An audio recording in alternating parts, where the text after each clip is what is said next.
So what's the deal? Like, Where is this guy? We came all the way from Maryland to do this, and he can't even show up on time. I know, geez, it was. It's going to be lunch soon. We're going to be hungry. Well, they better feed us. I know. See what's going to happen. See what kind of operation this is. I don't know what he's doing. Does he know we're coming today? Hope so. I hope so. He'll get here soon, I'm sure. Yeah, we'll figure it out. Hopefully. This is not how he treats all his guests. I hope he knows how to do this podcast thing because I think it's kind of new. I don't know. We'll find figure out. it out. See what Just happens. going to wing it and see how it goes. All right. Oh, shoot, here he comes.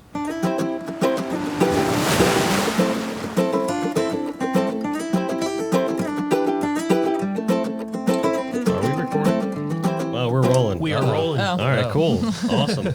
So today we are with Fishing for Muscular Dystrophy, FFMD. We are, I'm extremely proud to have you guys here with Paul and Tiffany from FFMD.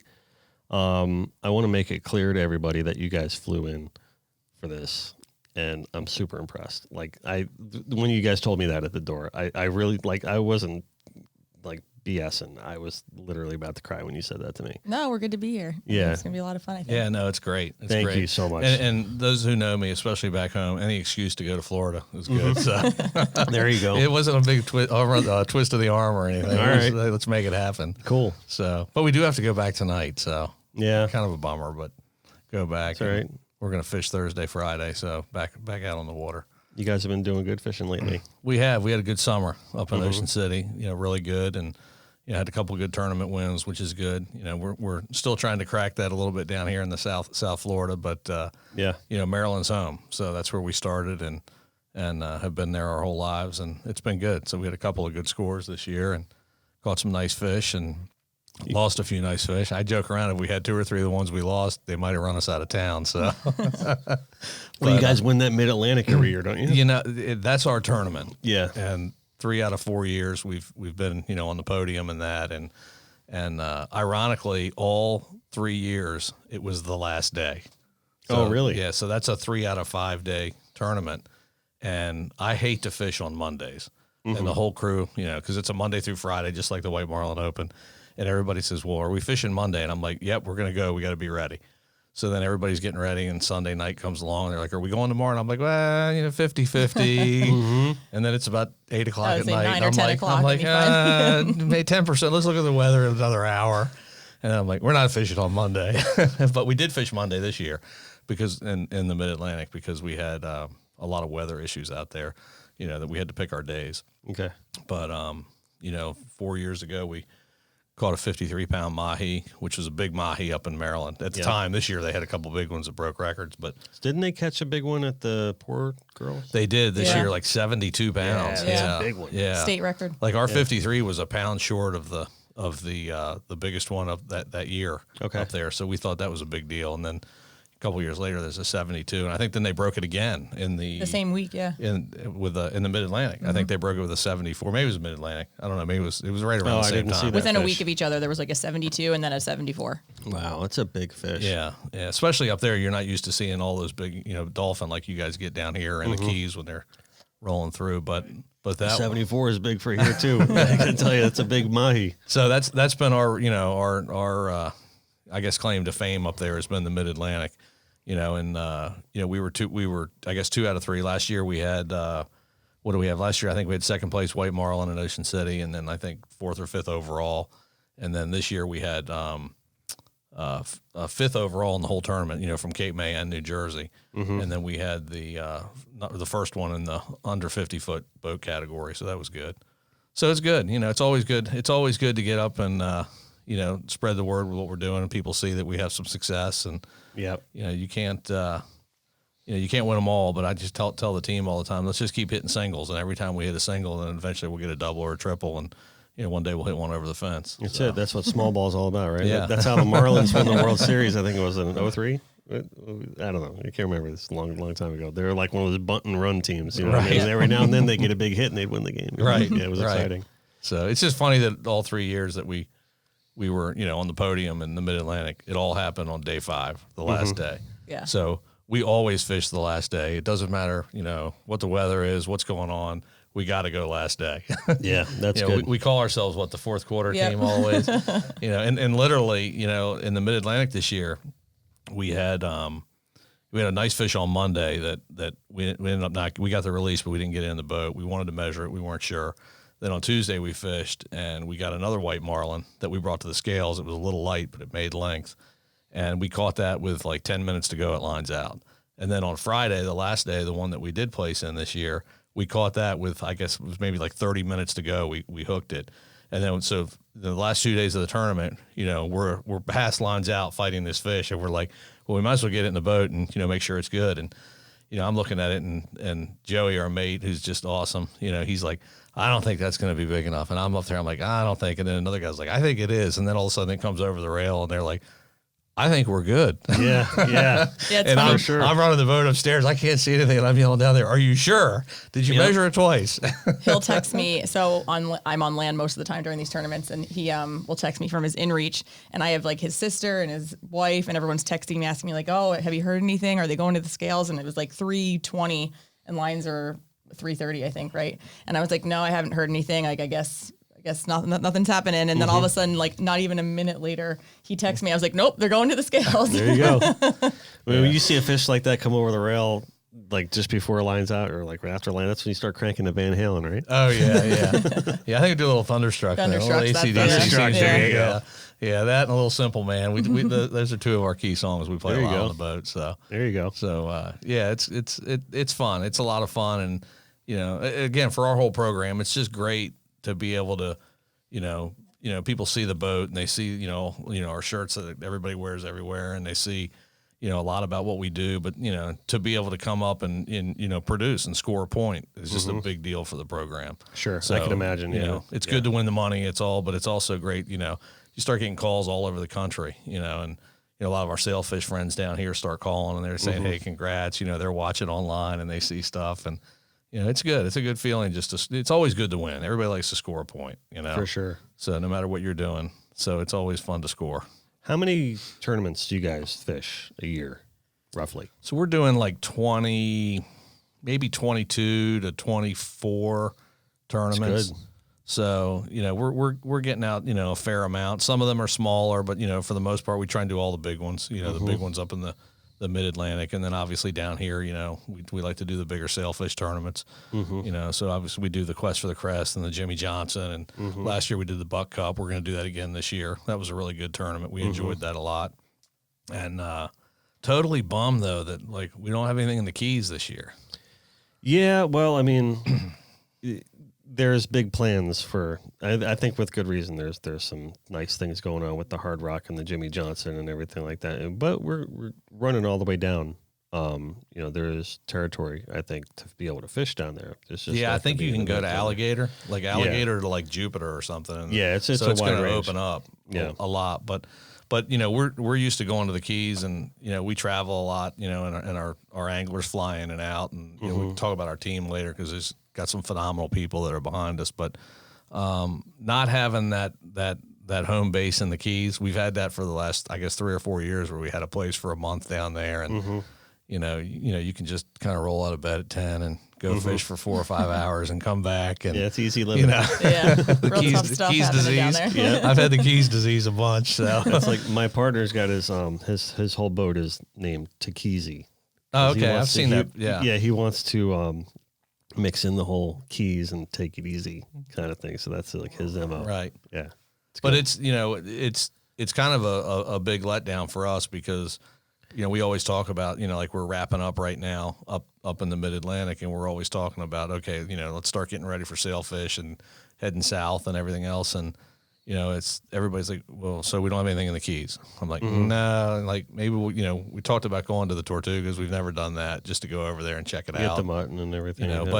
But we're gonna definitely miss not having some structured events in the Keys this year. So yeah, because your summers are primarily back up home, right? we do. Most of your tournaments are up that way during the we summer. do. We start in late June, mid to late June, I guess, somewhere around there. Yeah. And then we roll. We're pretty much done now. We just wrapped up. What did we fish last week? We fished the Labor Day, yeah, the Labor Day Marlin. tournament for white marlin. It's a release tournament at home. That wasn't a good one. We saw a lot of fish, but it didn't work out. That one's overnight. They sleep on the boat out there. So. Yeah, it was an overnighter. So Yeah, wow. So we had some of our good friends come up and fish the White Marlin Open this year, and we've been leaning on them for like 3 or 4 years to bring their boat up, and they came out and we were hanging out, and they're like, you guys make this run every day? And I'm like, yeah, it's like 70, 80, 90 miles, and I can't fish even. all day and turn around and come home and get up in the morning and do it again. And it's like No. here, it's like No, here, thanks. it's like here, go, We're run. very spoiled here. Yeah, like run 70 miles to the Bahamas and hang out for a week and come home, and Right. and That's what I was gonna say. If you run that far here, you're hitting land on the other side. yeah. So it's but it's that's what we do up there. The canyon runs are 60 miles to the edge pretty much, and then if you go out in the deep, you're 70, 80. Most of the boundaries are 100 miles from the inlet. Yeah. And if you're fishing back-to-back days, most of these you come in, but like the last one was they had an overnight option. So we went out and slept on the boat and fired the grill up at night and, put some lines out and dozed off. And Doesn't suck though, Paul. I mean, no, that's good you know stuff. what? we were worse really things. lucky. We got good weather, to do an overnight, and it's amazing. The stars are just if you haven't been out on the way out in the ocean in the deep, at night, it's you lay down, you look up, it's amazing. It really is. So Yeah, that's I think one of the unique things about where we're at right here is that I don't think there's anywhere up along the East Coast where you can fish so close off the shore than you can right out of Hillsborough Inlet and Government Cut in Port Everglades. Because really, I mean, we're a mile, 2 miles offshore, and we're got the kites up. Yep. We're ready to roll. right, You know, and even as you go up the coast, the shelf expands, and you got to even go out like St. Augustine, and even as you get closer up to above Jupiter and stuff, you got to even go out even further there. So yeah. and it doesn't get any better as you go up the coast. No, I guess it's like just south of like Jupiter to Palm Beach. From there all the way down to Key West is right off the edge. So so we got some plans for the future down here. We'll see. Yeah, I was going to say there's some really good mahi tournaments in the summers down here, but you guys are probably so preoccupied up in Maryland. That's the hard thing for us. We've got so much equipment and moving around, and we've done that a couple of times. We picked up in the middle of the summer. I think we ran to Destin, 2 years ago? 2 years ago, yeah. We picked everything up right in the middle of July.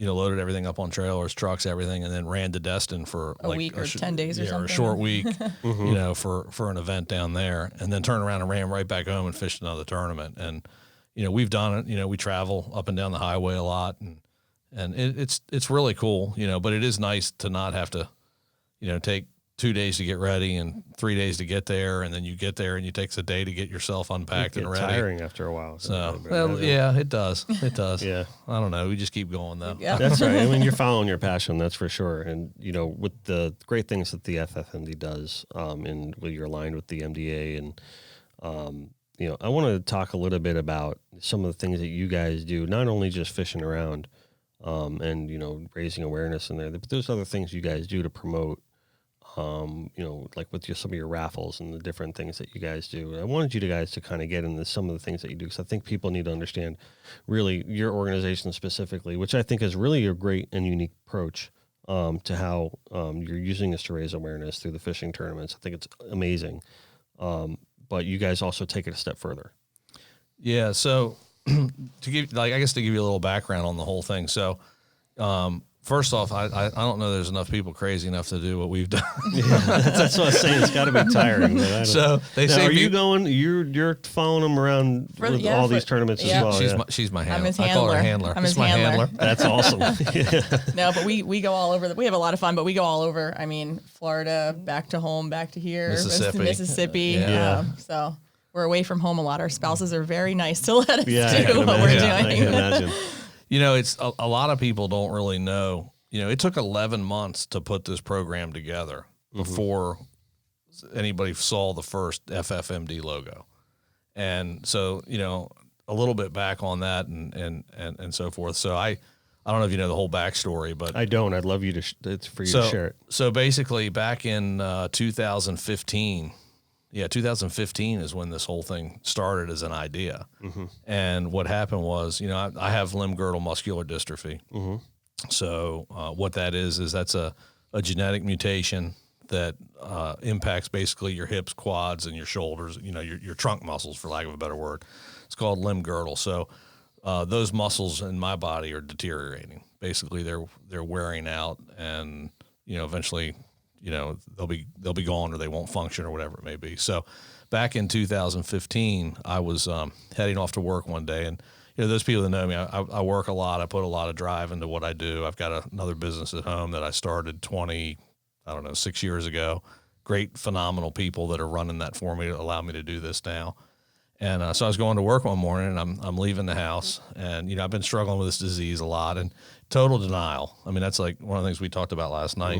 MDA is doing a spotlight on what we're doing. They've done a bunch of them, but I think, what was that I brought up, the denial? Like, what was the hardest thing you've ever done or something? It was like to admit that I have muscular dystrophy. Really? So, because I was hiding it, and Okay. I didn't realize, I have this goofy gait and all that stuff, and now I laugh about it. But back then, everybody knew there was an issue, but I wouldn't, I acted like there wasn't, and I was in total denial. How long ago was this? So I started having symptoms back in like the early 2000s, so maybe 16, 17 years ago. Wow. And I tell a funny story, so I'm playing on like a neighborhood softball team, so I get up and I hit the ball, and I run to first base, and I'm safe and all that. And later in the day, one of my neighbors comes up to me and he says, "Hey, I think you need to go see this doctor." And I'm like, "For what?" And he says, "Just the way your knees are." He says, "I think you've got like something wrong with your knees." And I said, "No, I was safe. I'm good." And he said, "No, I think you should go." So I went in and I saw a doctor, and talked to him a little bit. And back then I call it like the pre-Google days or whatever it was. It was like the dial-up America Online days. And I remember them all too well. Yes. And this doctor says to me, he says, "Well, I think you've either got a neurological issue or a muscular problem going on." So I'm like, "All right, well, I'm a big boy, lay it on me. What do you think?" He's like, "Well, if it's neurological, I think you may have ALS. And if it's muscular, you may have muscular dystrophy." So I go home. That's all they told me. I go home. I've got 2 kids at this point. I've got 4, total now. But I go home and get on America Online, and I do the dial-up, and I punch in ALS. I don't even know that it's. It must have taken forever to find out. Yeah. The anticipation of like, but I don't even know that that's Lou Gehrig's disease. So I read up on Right. Lou Gehrig's disease, and I'm like, I'm going to die like in 6 months. This is I can't this even is a bad imagine deal. getting news like that, So or even thinking that. So, Devastating. Fortunately, through other testing and going to like Johns Hopkins and other places that I go to, I found out that it was a muscular disorder, not a neurological disorder. So, still living in denial though. So, fast forward to 2015, I'm going to work one morning, and I got my stuff in the kitchen or whatever, and I walk out into the garage and clip my toes on the threshold into the garage door. It's 2 or 3 steps up, from the house down to the garage. And I go flying, face first, right into the ground, face is all cut up, my clothes are ripped. And, I get in the car and I just have a meltdown. People always talk about, like when you see people about having these, moments, I guess. Well, that was really my moment. So I'm sitting there, I'm in the car, I'm emotional. My wife comes out, she's awesome. I mean, she's like, to put up with me doing all this, she's really good. She says, "Well, you okay, or what's wrong?" And I said, "You know what? I'm done." And she's like, "What do you mean?" I said, I don't care anymore about anything. I'm done. I don't want to do anything. I didn't even know what to do. So what do? I go to work. So I walk into work, my face is all cut up, and they're like, "Oh, what happened?" I'm like, "I took another fall." They're used to seeing that stuff. And so 2 days later, I get a phone call from a really good friend of mine. And this is kind of how this whole FFMD thing started. And he calls me from Ohio, and he's talking to me. He's kind of like a good friend. He's an advisor, one of the smartest guys that I know. I always lean on him for a lot of advice and help. And he just calls out of the blue. And he says, "Hey, how are things going?" And I said, "Things are going, they're going well." And he's like, "How's the family?" And I said, "The family's great. How's business?" I said, "Business is awesome, And then finally he goes, "How are you doing?" And I said, "I'm not really doing that well at all." And he says, "Well, what's going on?" So I tell him about falling, and which is like the 100th fall. This is like, I've learned how to fall. I could probably play football because I know how to fall now and not get hurt. Well, I get hurt, but not too bad. Yeah. But he says to me, he says, "You put a business plan together like 3 years ago or 2 years ago to build an offshore competitive fishing team, and it was not aligned with MDA at all at that time." Mm-hmm. He said, "Whatever happened with that?" And I said, "I don't know. I put it on the shelf, and I just got busy, and I was coaching sports. I coached my kids in sports. I'm running a business. We're fishing at home. We had a 30-foot center console back then, and not the big one that we have now. But he says, "Have I ever hung the phone up on you?" And I'm like, "What?" And he goes, "Dreams expire," and he hangs the phone up.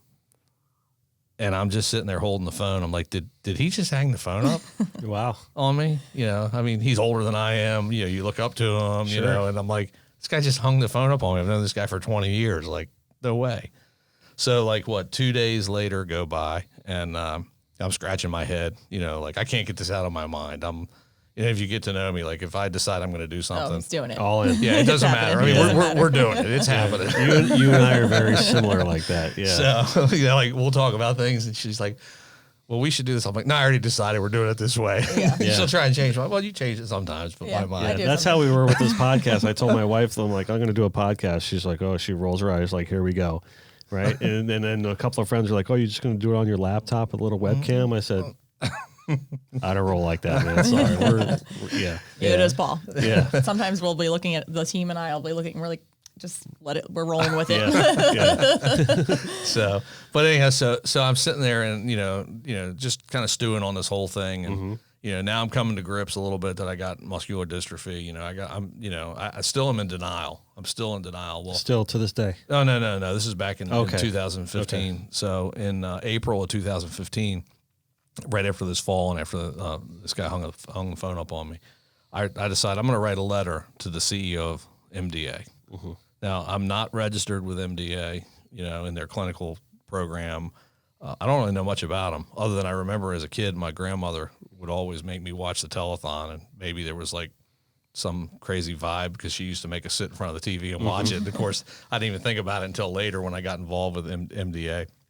And so I write a letter to the CEO. I call MDA, and I say, I have a letter that I want to send to the CEO of MDA. Where do I send it? Arizona or Chicago? I just found those addresses online. I don't even know where they are. And so they're like, no, they're in Chicago. Send it there. So I write a letter and I just say, this is, who I am, Paul Robertson, a little bit about me, family of, 4 kids, coach sports, built a business, successful business, good at building teams, have a passion for boating and fishing, and I have muscular dystrophy. And that was kind of probably one of the first where I said, put it on paper. I have muscular dystrophy. Yeah. And so I wrote this letter and I said, I have this crazy idea. Well, I didn't say crazy. I have this idea. It was crazy. Listen, I'm nuts. Certifiably, no doubt. and I wrote this letter and I sent it to him. And I said, I have this idea. And I had this business plan put together to try and do a competitive offshore fishing team anyhow from a couple of years before. So I had some graphics done. And at the time I was talking, I had this idea that we were going to get and I'll tell about the FFMD. FFMD wasn't even the deal. It was a placeholder. It was going to be fishing for muscular dystrophy, and we were trying to make it like the Verizon fishing for muscular dystrophy or the State Farm. We were talking. I was talking to some of them, kind of like the hood of the NASCAR is the side of the boat kind of idea. And so anyhow, so I write this letter and I say I have this idea that to build this fishing team and align ourselves with corporate sponsorships and help raise awareness and funds for muscular dystrophy. No idea how that's going to work. So I fire off this letter, send it off Federal Express to the CEO. And in the letter I said, I'm going to call you in a week and I'll come out at my own expense to Chicago and meet with you and we'll put a plan together. So I FedEx this thing to him, and I get the ding the next day at noon that it was delivered on my phone or whatever, the alert. So I'm like, all right, well, I got a call in a week. So I go back to work. I'm, doing my day job or whatever. And then I go home later in the day and, I'm home at 5, 6, 7 o'clock, whatever it is at night. I look down on my phone and there's an email from the Muscular Dystrophy Association that day. And all it says is, we received your package. We love this idea. Frankly, we don't understand it. Right. But can you call us tomorrow? And I'm like, wow. So Solid response. So that's April of 2015. So I start talking with the MDA. I think it was all by phone. I can't remember if I went out. I don't think I did. I think it was all phone. But anyhow, so I start talking with them, and we start crafting a formal, we call it a strategic alliance agreement. Mm-hmm. So we start crafting an agreement that we're going to, raise funds and, the percentages they're going to get, and we're going to co-brand with them. It's not going to cost them any money at all. And we're going to put this thing together. Now, remember, we have no boat. Right. We have no logo. Just an idea. We have Paul Robertson. This is just, Dr. Jekyll and That is Hyde so over cool. here. So That's faith right there. Oh yeah. So that's great. So that's April. And then, August, we consummate an agreement.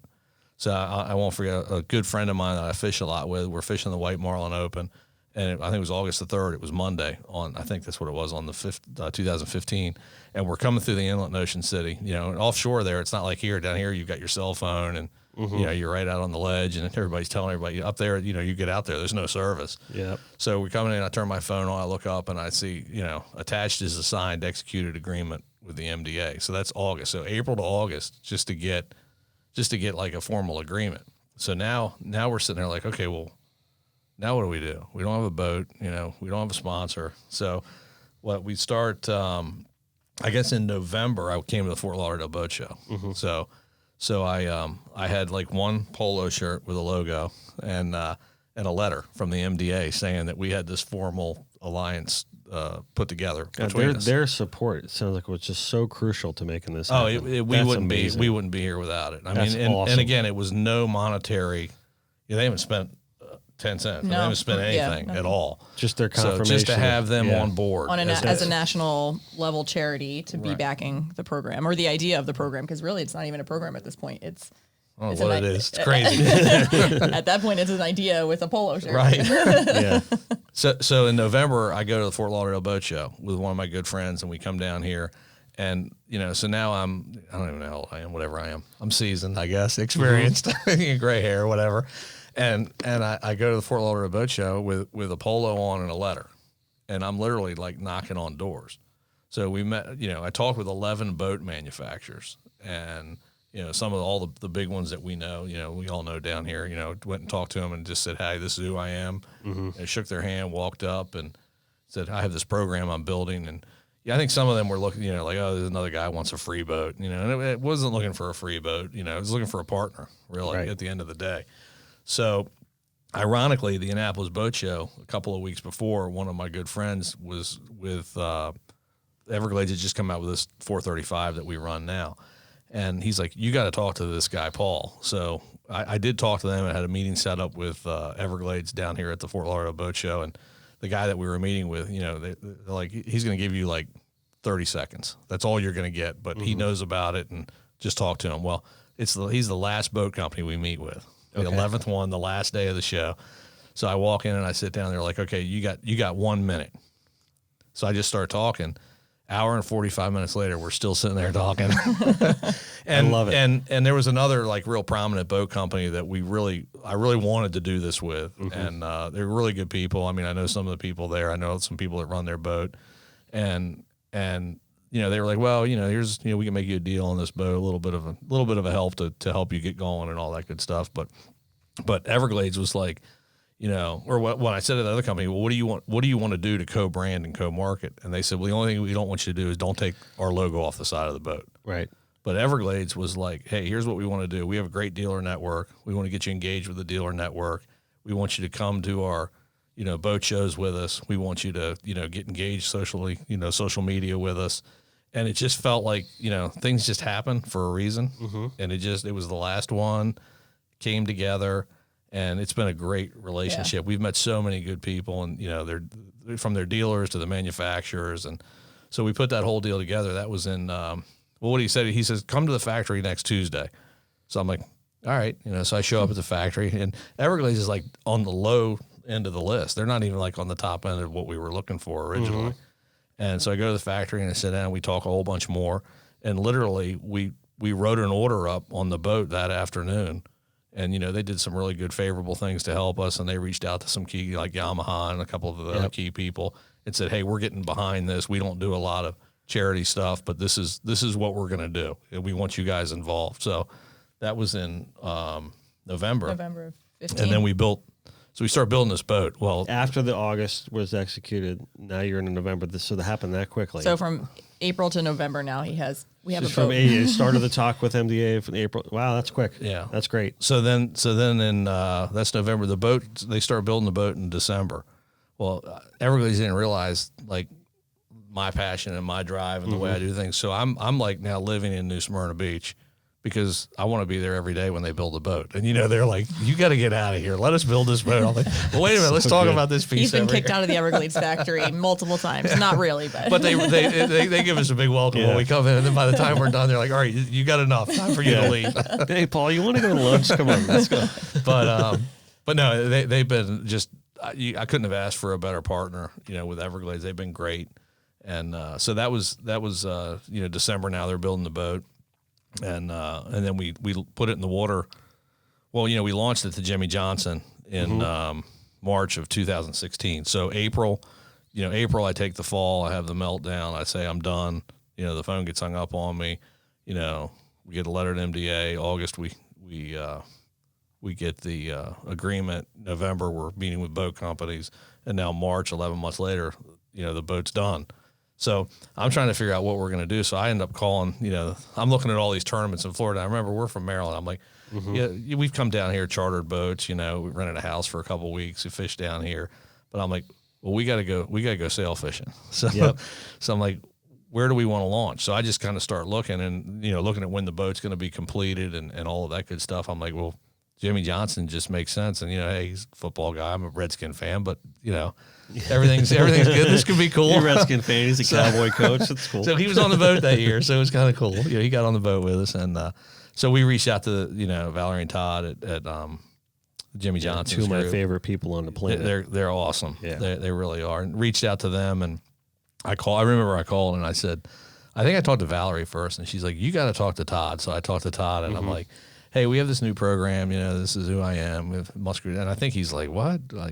I'm like, we're just looking for somewhere to launch this thing. So anyhow, they were really accommodating, to us, and they've got some other boat brand sponsors, so we had to make sure we weren't, we didn't want to come in there, blowing a horn and everything for Everglades too much, and but they were really accommodating, and we launched there, and I think it was funny because we did that, and then we did the final sale in Key West right after that, and that was April, and then I think we left and we went back to Maryland to fish a tournament on Chesapeake Bay, but. I think the first year, when we're doing like the Jimmy Johnson and the final, I think people are looking like, what is this? This Who is are these like, people? yeah. And I even That's think good though. Well, I think there was even a lot of like doubt. There was a lot because you got to pay your dues at the end of the day. This is an interesting industry in that respect. Yeah. I experienced that too early on. You know what I mean? As much as I think that I can draw a fish or whatever like that, you try to break the seal in this industry. It's a difficult thing to do, but once you do, it's good. I mean, everyone knows everyone. So, how That's many what I friends mean. that we've made over this now that they are, we are friends with them. But, trying to break into that is tough. It's tough. And I think if you're genuine, like I know you guys are, then I think that's really all you need to be. You need to be passionate and genuine, and I think it's going to go a long way in this industry. Well, and I think that's really where we got probably like into the next year, like down here in South Florida, especially. We just showed up and went out and, I joke around here. We're the misfits coming from Maryland. We're the dead baiters out of Maryland coming down here learning how to live bait kite fish. I broke a few antennas. I wrapped a few kites off. I mean, it happens. Right? We did it. And it's funny there. We talked earlier about like cell phones, and they always joke around because I run the boat. I mean, first off, I love to fish, but obviously with my legs, I'm not the guy that's going to run around the boat when it's rough out and be able to get that fish. So You got the Seakeeper, right? Oh, on the new boat, Yeah. game changer. Yeah, for sure, Total. isn't it? Not just a game changer like for everybody, but I mean, even like think about people with disabilities or, I mean, wow, and even. Like now it's funny because I'll turn it off. Yeah, he'll turn it off and see how long it takes for us to notice that he's turned it off. And now, I'll be upstairs running the boat, which is a whole nother story how I get up there. But I'll be up running the boat, and I'll reach up on the dash, and I'll like, all right, hit the Garmin screen, turn this off. Now they don't even say anything. Now they just go to the helm and they turn it back on. So, but it is, and I'm 50% or more or less fatigued getting off the boat, and we put sea deck on this boat too, the flooring. So, Yep. But between that and the Seakeeper, I can remember getting off the boat before, like, oh, okay, now, are we got to go to dinner tonight? Like, you know, can I just like sit out? Now it's like, you don't even feel tired. So That's outstanding. yeah, it's a definite game changer. But yeah. I didn't mean to cut you off. No. I forgot where I was. I'll ramble. You gotta. That's okay. Be careful. That's okay. You guys, I want to talk about the raffles a little bit, if you wouldn't mind, like kind of like just moving into some of that stuff, because you guys, how many boats do you guys raffle off a year? We're doing our This will be third our one third now. one. That's great. So we so that's when we first started this whole thing, and it was funny. We were in the Keys last year, and I don't know. I pulled out a folder of some paperwork, and I had a document that I did with MDA when we were doing that agreement that said, "What does this program look like in 3 years?" Mm-hmm. So it was kind of like the 3-year plan or the 3-year vision, and we started going through it. And I don't even think some of you had even seen it. Yeah. And excuse me, and so we started reading. It was like, wow, we did that. And we've done that, and we're working on that, and we haven't done this one yet. But there's a lot that we had There done. was a lot, yeah. And but one of the things that I set out to do when I first started this whole program was I wanted to build an inshore fishing team and a freshwater bass team, and I wanted to find somebody that had muscular dystrophy that was passionate about that type of fishing, because I like the offshore stuff, but that was passionate about that then they could run the FFMD inshore team and the FFMD freshwater bass team. So that was kind of like one of the visionary pieces. So I was talking with Everglades. I forgot where we were, probably at some bar in the middle of the night or whatever. Had My to get favorite up. place to be. It's we have a saying, it's 11 o'clock again, and we're getting up at 4. Right? Yep. Well, maybe we're It's not always going to 11 bed. o'clock. Yeah. So, but we were sitting there talking about everything, and somehow we came up with this idea. We started talking about the inshore program, and then it was like, why don't we raffle a boat off? I think one of the guys from Everglades said that, and I'm like, well, yeah, that sounds good to me, And it was like everything. It's like, how do you make it work? How do you do this? So 3 years ago we built, it's a 243 Everglades. It's, I guess, a cross between a bay boat and you still run the reef on it and all that stuff. It rides amazingly well. And so we built that, and we launched this raffle. So basically, we went to MDA and we said, hey, we're gonna put this raffle together, and we're gonna raise money, and then we're gonna write a check to you at the end. But we want you to help us push it out across the country too, and work together. We're all about working together in partnerships and so forth. So we built that boat, and what did we do? We did like. We sold like 2,000 tickets. Yeah, 2,000. I think it was 2,000 tickets the first year. Wow, that's great. So at $100 a ticket, so we raised a couple $100,000. And we took that boat, we took it to boat shows, and we gave it away at our gala. We'll talk about our gala too, because we have a big fundraising gala that we do every year, which is our biggest fundraising event that we do. And so we gave that away, and then last year we built one and we gave it away at the Fort Lauderdale Boat Show. So we also got a truck thrown in last year, so we got a Ford F-150 truck that came in with it, and we gave that away. And then we're doing that again this year now. So, we've got the current boat now that we got in, when did we get that? We got it. We launched it at our it was our at Muscle the Muscle Classic, Class, so so April. April, yep. Right. How soon can people buy tickets for that? So as soon as we launch it, so we launched it in April, so they can buy them right now. Okay. So And what website do they go to do that? So- FFMDraffle.org. Okay, ffmdraffle.org. We'll Right. flash that on the screen. Yeah, right that'd be now, great. so, And they can yeah. go to our main website, and there's a link there too. But we run a standalone website with a group out of Arizona that does nonprofit fundraiser. So Okay. we let them handle the whole back end. Sure. Let them do what we don't do best. Smart, Yeah. smart Yeah. move, sir. So We sell tickets. This is They- 101. Yeah, we just spread the word on it. But Yep. So we'll it's pretty cool. And last year was really cool at the Fort Lauderdale Boat Show, because we had a girl who has muscular dystrophy pull the name. Actually, we did the first year too at the gala. Yeah. Mm-hmm. So we had and there's some video of that online on our Facebook page and everything else. But and we're really transparent. Like I joke around a little bit. A lot of people we know support us and buy tickets because either they like us or believe in us or whatever it may be.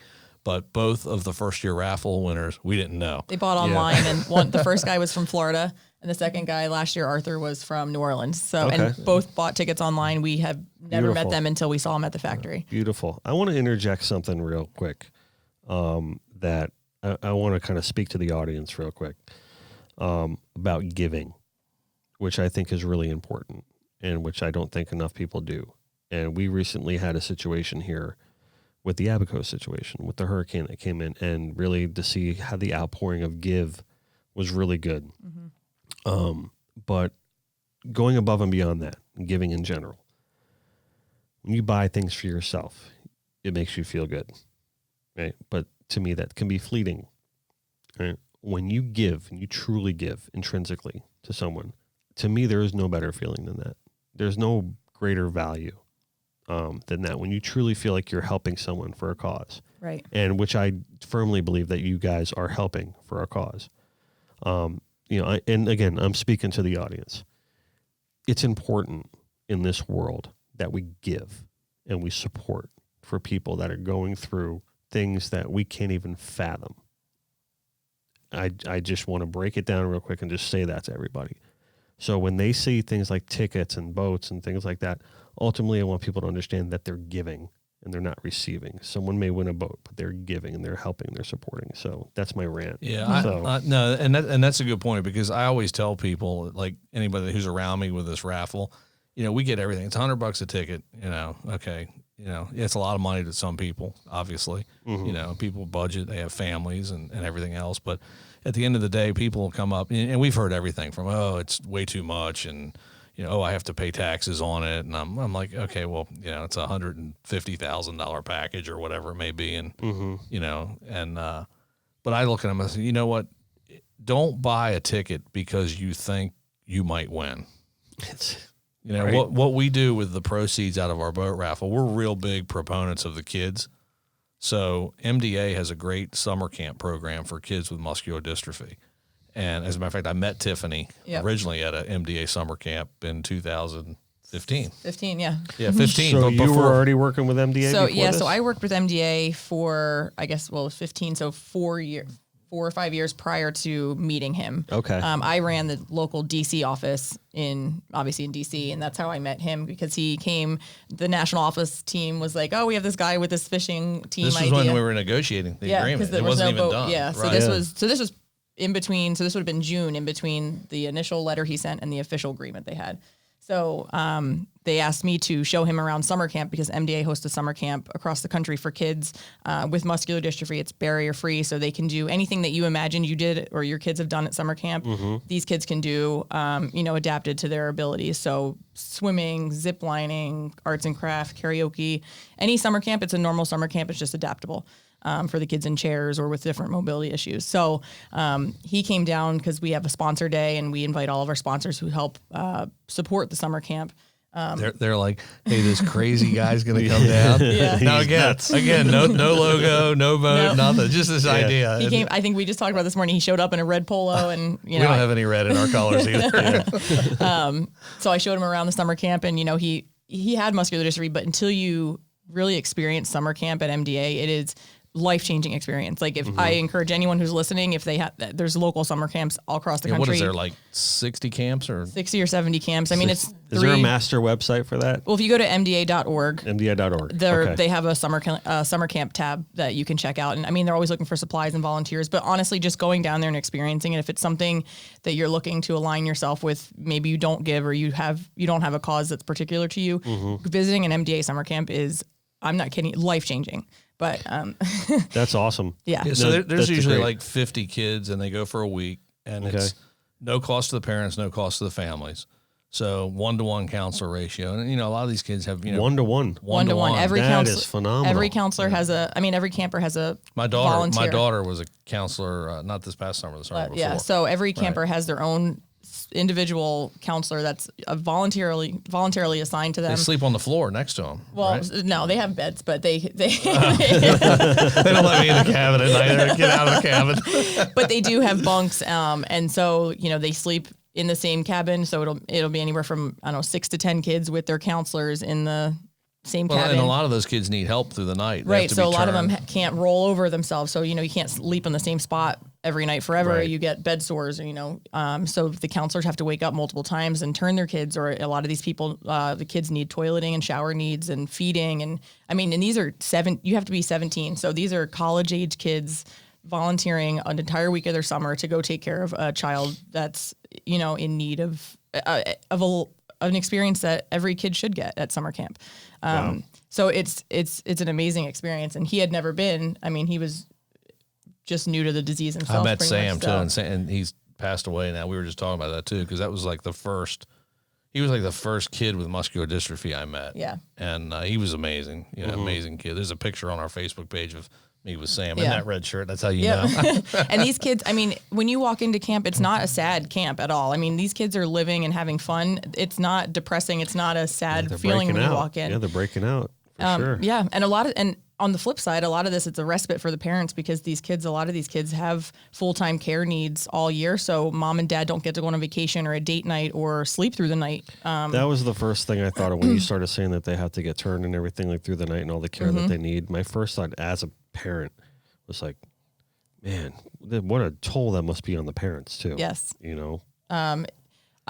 I'm not a parent, so I don't know, but I know I can imagine being a parent is a very selfless job to begin with. But then to have a kid who can't dress themselves, can't eat, needs to be fed through a G tube or wake up in the middle of the night. I mean, even just getting to and from school and activities and all of that stuff, it's just a very different role. So this week is also a week for them to just have me time while the kids are also having an amazing experience at camp. It's great. And that's a lot of the money that we raise. We direct, you know, you can direct funds when you give to certain charities. Oh, you can. So we want to direct that money, you know, and MDA's come to me a lot and said, hey, don't you want to do like a limb girdle muscular dystrophy, you know, what's the word? Like a program or whatever for the fund. Cause like a research program. Yeah. We could sponsor say, a hey, research you know, program. I have limb girdle. My sister, you know, has limb girdle also. Oh, she does? She does. Yeah. So she's 11 years younger than I am, and we both share this disease. Man.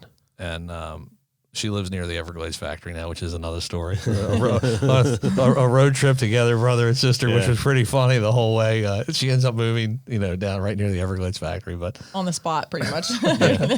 but no, she's wonderful too. And but no, so you know, we like to direct a lot of our money, and then we go to the summer camp. So and our team goes, and you know, I know we've got some really cool video too of the one camp 2 years ago when the kids were catching bass in the pond and all that. So well, I was gonna say too, I just got this email, and I actually, I think you replied to the guy today. We got an email from a guy. Where's he in, like Michigan? He's like Minneapolis, I think. Yeah, I get about 250 or 300 emails a year from people with muscular dystrophy looking for inspiration, for help. And that's kind of how, you know, we got together too, because I was overwhelmed. You know, I call it, you know, the tiger by the tail kind of thing. Yep. But we got an email from him, like a week or two ago, and he's like, hey, I have all these fishing rods and fishing gear. Do you know anywhere that I could donate this? And you know, first thing I was like, you know, well, send us some pictures so we can just see, you know, is it offshore, is it inshore? We don't know what it is. And it's, you know, like a bunch of Zebcos and stuff like that. And he wanted to donate it, in Michigan or Wisconsin or? Yes, I think Minneapolis is where. Yeah. So Tiffany now is reaching out to MDA camp counselors there to get all that stuff donated to the summer camp program up there. Yeah.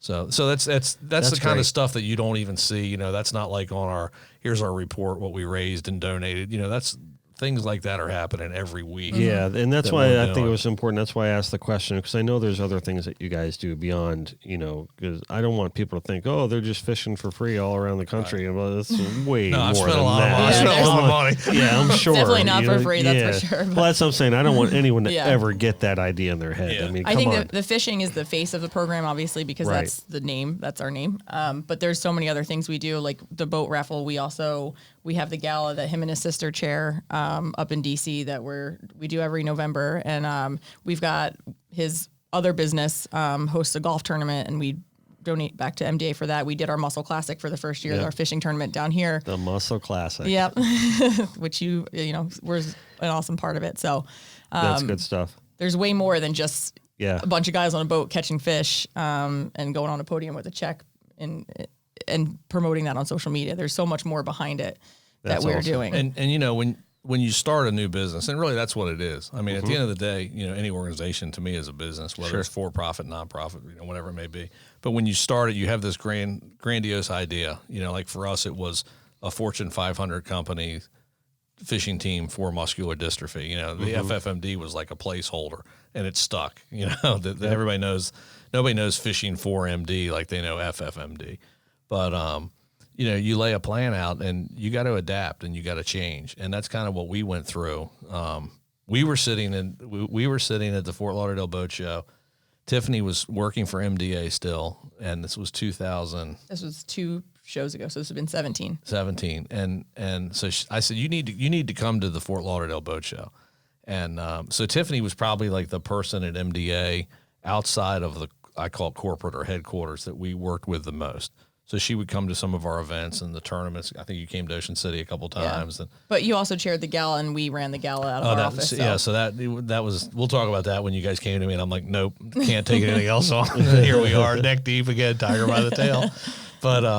But so we're sitting at like the little hotel bar or whatever, you know, and we're talking, and I don't know, I said something like, you know, what do you like to do the most? She says, yeah, I really like the events. And I'm like, well, we got a lot of events, you know, a lot of good stuff. And I think it was, so that would have been November. And we were kind of like teeing each other up for her to leave MDA and come work with us. But what was it? Maybe like, it would have been like 6 months later. I think we first started talking about it in April, because I remember I was on my way to a different event at MDA when we were having these conversations about what was going to happen. So I think it was probably 4 or 5 months later that we started actually talking about it, maybe. Right. And then, but I remember sitting at that bar in Lauderdale talking, and then in the spring we start talking more. And then I can't remember what it was. It was something, I know what it was. MDA called Tiffany and they said, hey, we want to give you this national promotion. And she calls me and she's like, I don't know what to do, because I don't know that that's what I want to do. And I told him, I said, if I take this role, the events that you and I currently work on, it's no longer, because I'm going to be a more regional position. We're not going to work together. Right. I was going to oversee. So feet to the fire a little bit. Right. Yeah. So it was kind of like, and I told him, I said, I'm not going to take this promotion in the company I've been with for 7 years at this point now. And then in 6 months, we decide that this is going to be a move that we want to make, and I'm going to leave in 6 months, because that's just not. Well, so that's not how I'm going to do it. Then you turned it down, and then they gave you another national promotion like 2 weeks later. You got a good one, it sounds like. And then she calls me, and she's, have you ever seen Fill the Boot, where the firefighters are in the intersection? Yes. So that's a big fundraiser for MDA, the Fill the Boot, the International Association of Firefighters is one of their biggest. Yeah, that's 65 years this year, I think. Fundraising. So they wanted to make her in charge of Fill the Boot. You had the largest Fill the Boot program in the whole country. Yeah. And then they wanted her to now take it over for the whole country. Well, for the region, for like the Mid-Atlantic. Yeah. So she calls me and she says, they just made me another offer. Like I don't know what to do. Oh, boy. And I'm like, well, are you going to did you want to do this with FFMD? Like we're like dancing around this whole topic. Okay. And she's like, well, I don't know. And I'm like, well, we need to make a decision. Like, what are we going to do? And so then finally it was like, if you're ready, I'm ready. Let's do it. I think we were going to do it like January the next year. We kind of had it all figured out. And then now this was like what, July or June? It was June. Yeah. Cause July 1 it was been May, cause it was right before summer. They wanted you to stay through summer camp. And so she says to me, she says, well, you got to call MDA and tell them that I'm leaving and coming to work for you. I'm like, no way. But, you think about it, you have this alignment with this national charity, and, Tiffany's obviously an A player with them.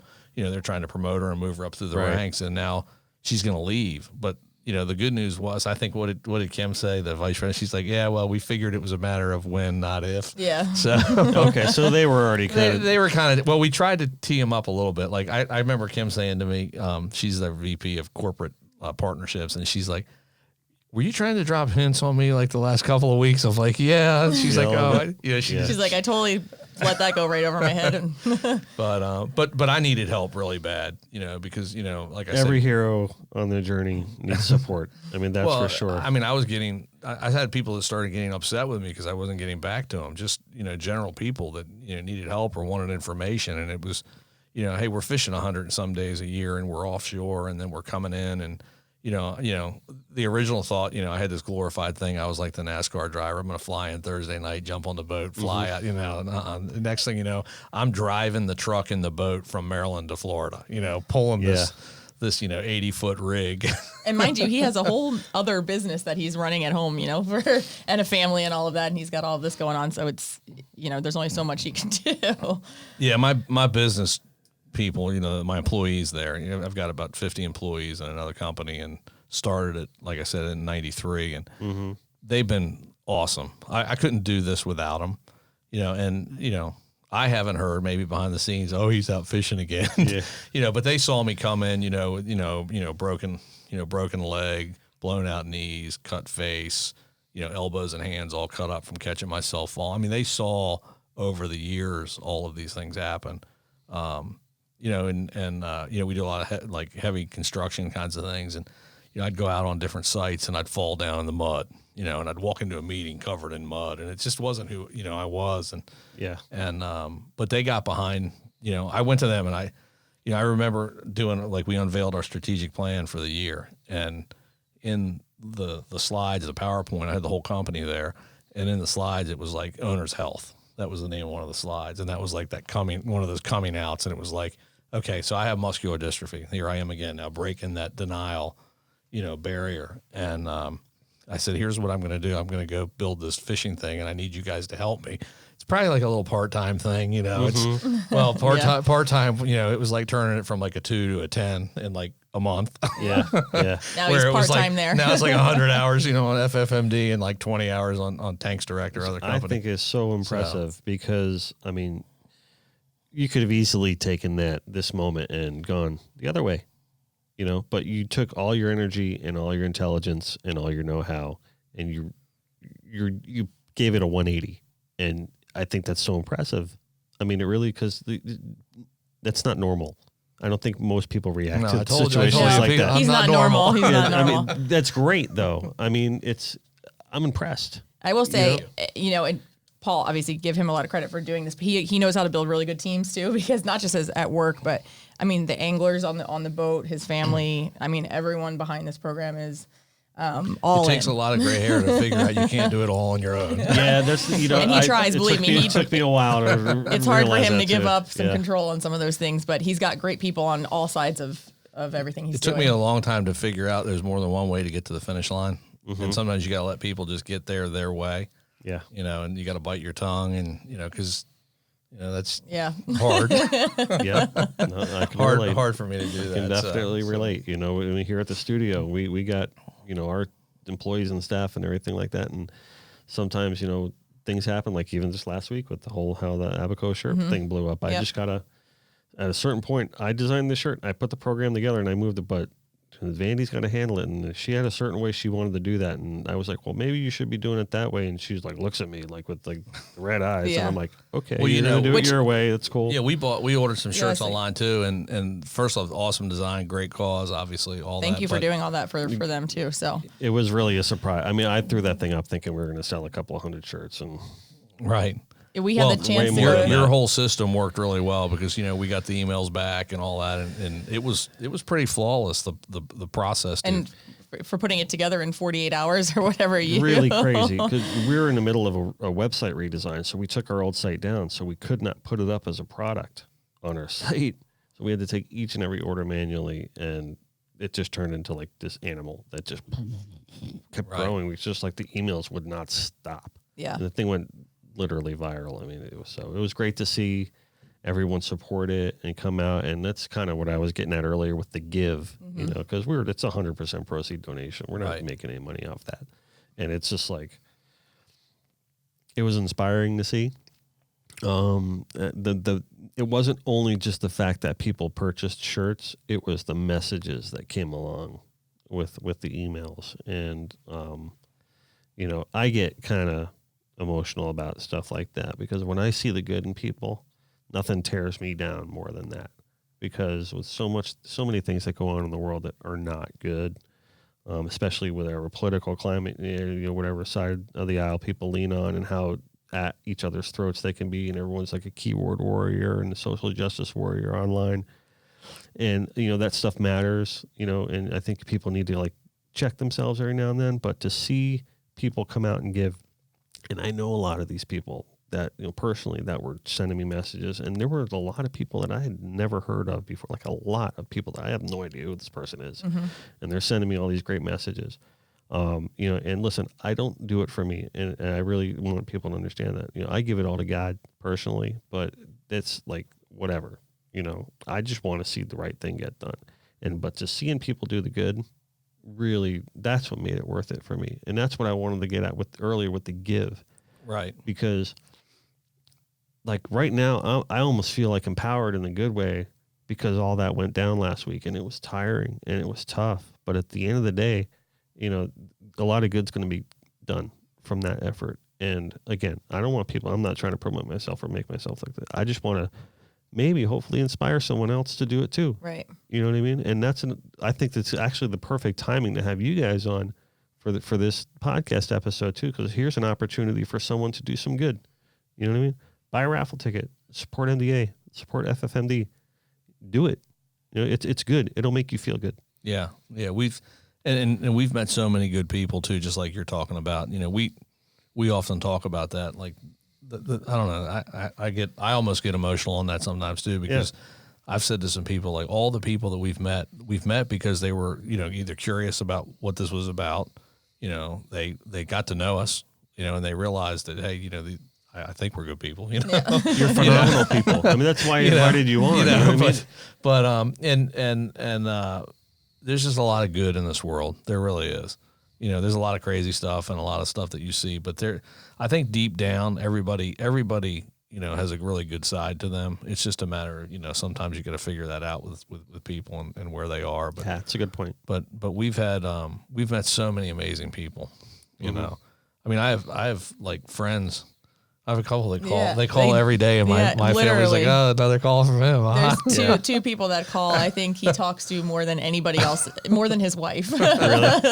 No, it's a running joke, and but no, But they're great. I mean, they're actually from Florida, and we're in Maryland. I mean, and we are amazing friends with them. Every time we're here, we call them, we get dinner. We saw one of them last night, him and his wife. So, oh, that's great. Yeah, that's great. Yeah, it is.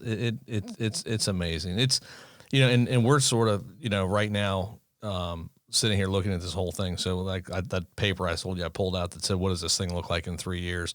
We crossed a lot of that off the list now. And Tiffany and I have been talking now, okay, we got to do another 3-year plan. Because what are we, like 3.5 years, I guess, something like that. This will be our fourth gala, so. Yeah. So, but now it's like, how do we go to another level? Like, right. Well, if you want Connected by Water support in that plan, you got it. Don't worry about Thank that. you. Thank you so much. Yeah. So we just got to figure out what that next, you know, it's time for us to do another 3-year look and figure out, you know, what does that 3-year look like? Does that make sense? Whatever. But, and that's just kind of how I am. I mean, I don't know. It's hard for me to get satisfied and stay still. Yeah. And I feel like right now we're kind of a little still, like, you know, we got our gala, we've got, you know, the raffle, we've got the raffle, Muscle Classic. You know, this stuff is, I don't mean to say it's on autopilot because it's a lot of work. You know, it's a ton of work, but it's like, we got to do more, you know? So last year we did the fishing tournament down here, and we're doing that again this year, April 18th, I think it is. So we're going to do that again down here in Pompano with some great friends. And obviously you've helped us with designs and marketing and shirts and stuff like that we've done. And then we've got, you know, our big thing is we're trying to go into New York now. So we've got a whole plan up in New York, and we've got some really good supporters out in New York now that are affiliated with Everglades and some other people. So, but you got to also be careful too, because literally people, you know, like we'll get calls, hey, can you come to Missouri? Yeah. And come to this tournament, and you start asking questions, and I don't mean to be bad, but it's like there's like 7 boats. Right. You know, it's not even just the size of the event. It's the amount of work and money it takes for us to move our operation to Missouri the juice has got to be worth the squeeze. I mean, that's for sure. It's the 80-20 rule. We got to spend 80% of our time where we get 20. No. Yeah, did I get it right? 80% of our time where we got, you know, 20% of the events that give us 80% of the impact, because you can't, you know, it's Paul and Tiffany, and then we've got a bunch of volunteers. You know, well, we've got a great mate with us who's just a phenomenal young man who's been with us for, I guess, 3 years now. And then we've got a bunch of they're really volunteers. Yeah, because I mean, our anglers and our team and everyone, and they're not just anglers. I mean, they really are on our team. They pay their own way. They take time off of work from their day job. they're not paid anglers as their job. I mean, they have a job, and then they come and fish with us. So. Yeah, but they all, you know, like if we're fishing a sailfish tournament, like the first one I think we're doing right now is Operation Sailfish. We'll do that as our first event. And, you know, those guys will all buy their own plane tickets. You know, we do some shared things where we put like a budget together with lodging because we usually rent a house like it's a lot better than a bunch of hotel rooms, and it's more convenient, nicer anyhow. Yeah.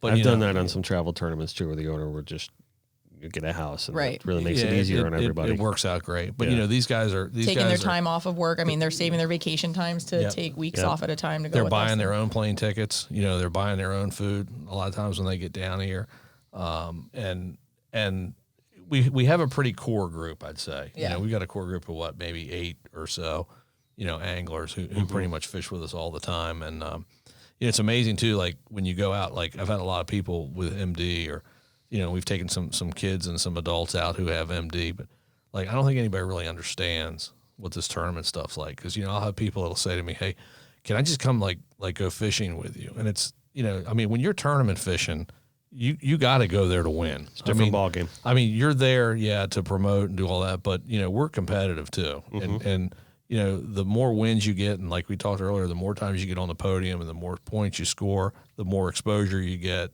You know, the more people see you. So, and being competitive, you know, just adds to that. But we, you know, we've had great support, you know, down here in South Florida, and I don't know, I'm ready for sailfish season. Yeah, it's this time of year where it's like we're in September now, and everyone starts like. Yeah, I keep saying like we looked at a couple tournaments, and I guess there's the first one's going off in November, and then there's a couple in December. They got the Dust 'em Off coming. Usually starts in November. So we're trying to figure out, are we going to? Ben Sharp puts that on. Yeah, and I've met him. Ben's great. Yeah, great he guy. He's a really good dude. Yep. Yeah. And so anyhow, I don't know where the heck we are right now, but yeah, dancing all over. We're still figuring it out now. I want to talk. Where is this gala head? I mean, where does it? Where's that head? Where's it held? So the gala is. Tiffany alluded to that earlier a little bit. MDA came to me right when we started, I guess, like maybe 6 months into this whole FFMD, once we launched the boat and all that. And they came and they said, "Hey, will you go to lunch with us?" So I go to lunch with Tiffany at the time, her boss. And they said, "We have this thing called a gala that we do." And they do them around the country, you know, and they had 4 or 5 different themes that they used. One of them was called Muscle Team. So Muscle Team brings in athletes and celebrities and pairs them up with kids with muscular dystrophy that night. And then you have, you know, like a cocktail hour, and you have silent auction, live auction, you know, you've been to a bunch of stuff like that, I'm sure. So they came and they said, "We have this great idea. We'd like you to chair the gala." We haven't had one in DC in like 6 years or 7 years. They had one, a really great one, many years ago, and then the committee kind of fell apart, and they tried to revive it, and it didn't work. So we took it off, and we were like, we're just going to start fresh, and we were hoping to start fresh with Paul. Okay. So here I am, you know, new boat, trying to figure this thing out. I have no idea what we're doing, where we're going, what's happening, and they want me to take this on. And I think my first answer was absolutely not. Right. No way. So then, like a week later, they called again, and then they called again, and then finally, I'm like, "Well, let's talk about it." So it was over then. We were doing it. Yeah. So him and his sister Nicole, who has muscular dystrophy, he mentioned before, stepped in and were the first, and still are our chairs. So when I said to you and Meg at that point, I said, "Well, what's the goal?" And they said, "Well, we want to raise $100,000 the first year." And I said, "Well, how do we do that?" And they're like, "Well, we sell tables, you know, to you know, business associates or whoever it may be, and then we have an auction and all that." So I'm sitting there, I'm like, "You don't need us for that." They're like, "What do you mean?" I'm like, "Well, you can raise $100,000. That's not a big deal." And they're looking at me like I got 8 heads, and I'm like, so then all of a sudden the conversation, I'm like, "Well, if you want to raise more than that, then let's talk about how to do it, but we got to elevate the game. We're not going to just do this like a one-off kind of thing. We're gonna really raise the bar." So what do we do the first year? Like 330,000 or something, 320 or something. Yeah. Good. So we had about, I don't know, 300 people at the event the first year. You know, we sold tables, and a lot of that draws on your relationships. You know, you go to business, you know, customers and vendors, and ask And them. this is in DC. DC. So we held it. It's in Baltimore this year because we are expanding our market. Because DC and Baltimore are within an hour of each other. Right. So we're trying to grow it, but it has been in DC the past 3 events. Yeah, actually, Virginia. It's in Virginia, Arlington, yeah, and then the, so basically the DC area. Right. So now you're going into the second one. So this is our 4th. This is your 4th. Yes, one. this is our 4th. So in 2000, Get my math right. 17. 17 was the first one. 16 was the first one. We did 300 and No, 17. 16. Yeah. Was it 16? 16. You guys So- got me quick, right? Right when we started, they were like, lasso this guy in. So 2016 we did 300 and just over 300,000. Right. The second year we did 600,000. Last year we did just shy of 600,000. And this year we have another goal of 500,000 to 600,000. So I imagine you do. So last year we have this auctioneer, and yes, and he's, we're having a phenomenal night. I'm going, this is a $750,000 night. This is going to be amazing, and he falls off the stage, falls off, in takes the, a tumble. in the middle of the live auction. He's How like did he on, fall off the stage? He's like on we have item video of number. that? Oh, I'm sure it exists. Yeah. So, well, if you saw his other videos, you'd get this guy. Put that in your notes. Yeah, Big Mike, look him up. So he falls off the stage, and I'm at one of the tables in the front row, and I look over, and I'm like, this is not, like, first I thought he fell, and then he stood up and he fell again, and I'm like, I think he had a heart attack. That's what I thought. Because he was like sweating, and he was running around the room and auctioning, and it was just all crazy. I was like, someone get him a water. I think he's dying. Wow. and I looked down at his whole knee, and I've blown my knees out and broken my legs and all that stuff. I'm like, this is a bad deal. Like, so Well, funny story is we had a WWE package. Oh, Sergeant and Slaughter was Sergeant there, Slaughter was right. at our event. And we had one of our live items was like ringside tickets. You got a belt, like a whole thing. So I don't know how many guests still to this day are like, man, he really pulled off a good stunt for that package. And I'm like, no, that was real. He really fell off the stage Wow. and busted his knee. Was that during the wrestling package? No, it was like, I think it was during the auction, because we auctioned off a couple trips on the FFMD boat. I think it was right then. but it was still, I mean, we were not done the auction. And this was we had maybe 10 items and this was probably item 5 or 6. So we So still you had had to end it at that point. Well- it was not the same when that guy's Well, not talking. what does Paul do when something like that happens? So I've never been an auctioneer in my life. I became one pretty darn quick. Well, give me 10, give me 10, give me 20, give me 20. So I sold one of my good friends a purse for $8,000. It was pretty cool. His wife's still mad as hell. I don't think they're I don't think she's coming this year. Yeah. But no, he fell off the stage, took a tumble, got back up, fell back down, got in a chair, took a shot of whiskey, and tried to continue. And Come then, on. Yep. And then when the we had, because firefighters are partners of the MDA, we had some in the audience. So they started working on him. They got him out, and then Paul took over. But anyways, back to his point. I think we would have broken we would have probably broken 700,000 had we, Yeah. because Yeah. then we still had our mission ask, which is where people give to the cause. So we want to send kids to summer camp. We want to raise money for research. Okay. So you raise your paddle to give $100, $20,000, whatever it is. And we were basically ad-libbing at that point because our auctioneer was gone. So we had our MC who had never done that in her life, Paul, myself, and some people just trying to get as much money as we could out of the room at this point. So so we took a hurt there, but I mean, we still raised 560 or 70,000. Let's so. get to $1 million this year. Yeah, I would love to. Do you guys do an online component for the silent? I do think we have the ability to open that up this year. That we're thinking about That might putting not the be a bad idea too. to open 'Cause the they do that silent with the auction up. CCA down here, where if you're involved with the local chapter every year, they'll be like, "Hey, online auction starts now." You know what I mean? Yeah, And the you get MDA app. got a new service this year for their auction, silent auction stuff, and I think that is an option. Yeah, so. so an important factor, like if people are learning about us and what we do.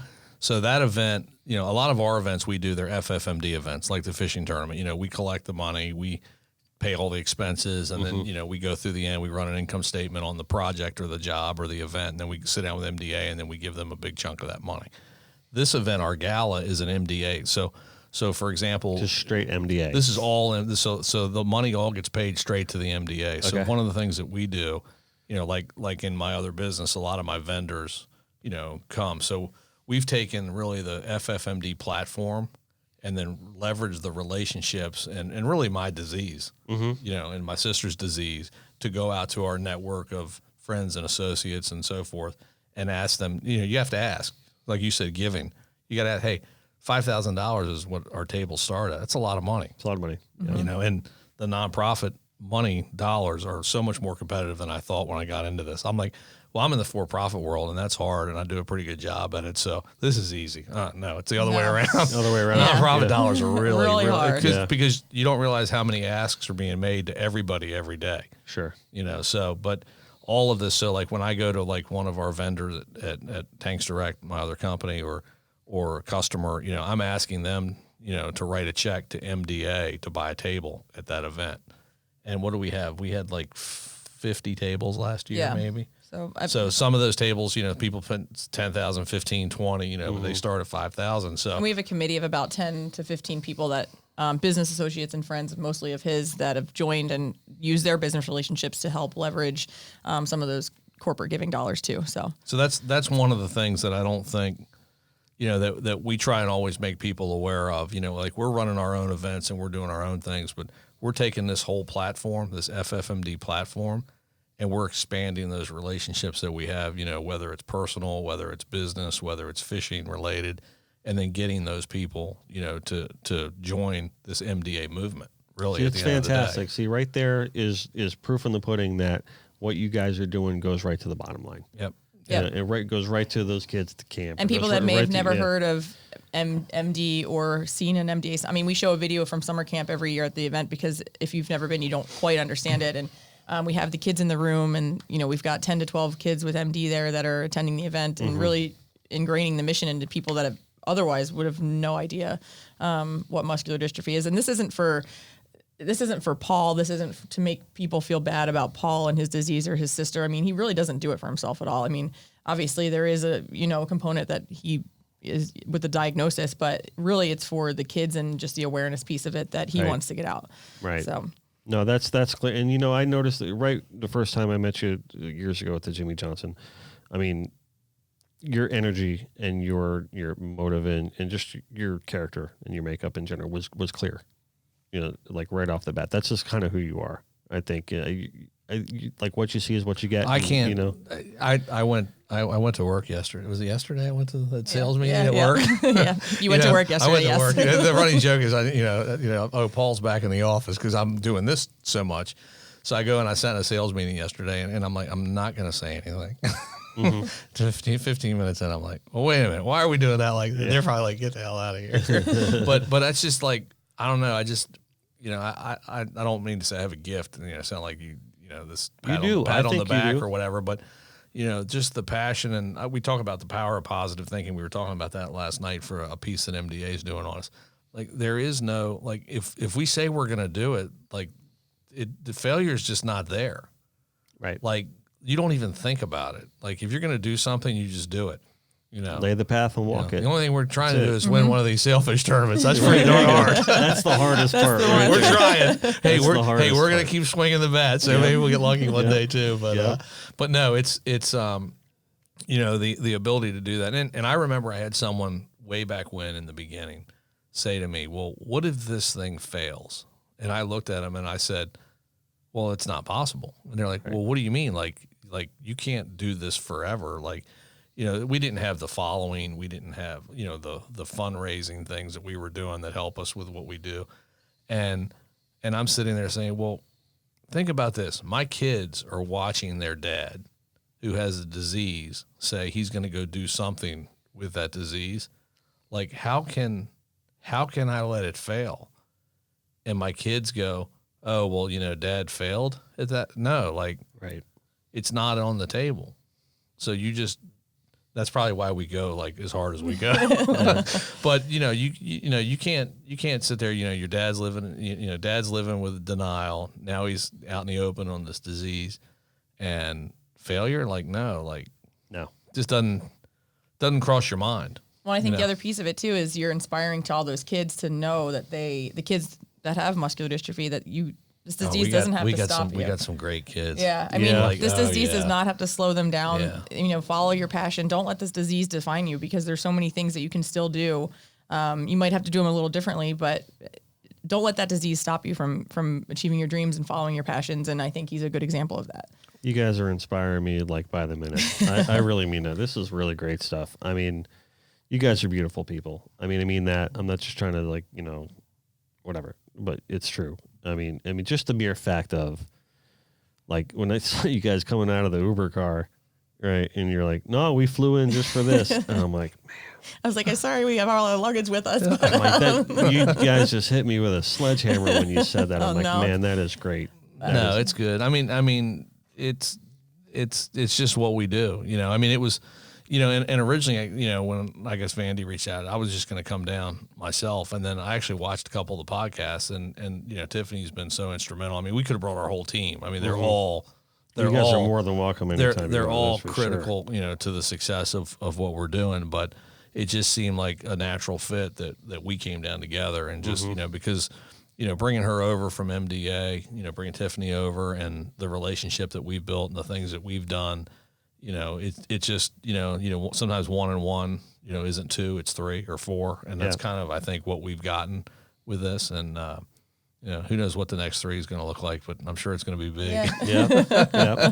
So now we have a tournament down here, right? And this kind of segues into that, you guys coming here because we're in the stomping grounds of your tournament for the Muscle Classic, which last year was the first year, which was a huge success, right? And everything was really, phenomenal with that. What are the plans for 2020 now for that one? Yeah, I mean, I think we've laid some great. We kind of jump into a lot of things not knowing what we're doing when we first get, and we're just like we take it by the horns and we go. So we threw this. I say threw it together because we really did. I would say in 6 weeks throw this tournament together. We had an idea and we were like, well, this is our window of opportunity. We've got to do it. Let's get it off the ground and see how it goes. And I think we originally had 50 boats register, but then there was some weather out there. So I think we lost some of the small boats. Kind of hurt a little bit. Yeah. So I think we ended up with 30 or so in the actual tournament this year. April's touch and go with, it could be flat calm one day. And it could be 8 to 10. And this is a fun tournament. So you could have a family that this isn't one of those big tournaments like the ones that the sailfish tournaments they fish in where, you've got the really big boats out there. We had some, but this is a tournament that anybody, a dad could take his family out and go on the boat. Funny story we have about the winning team.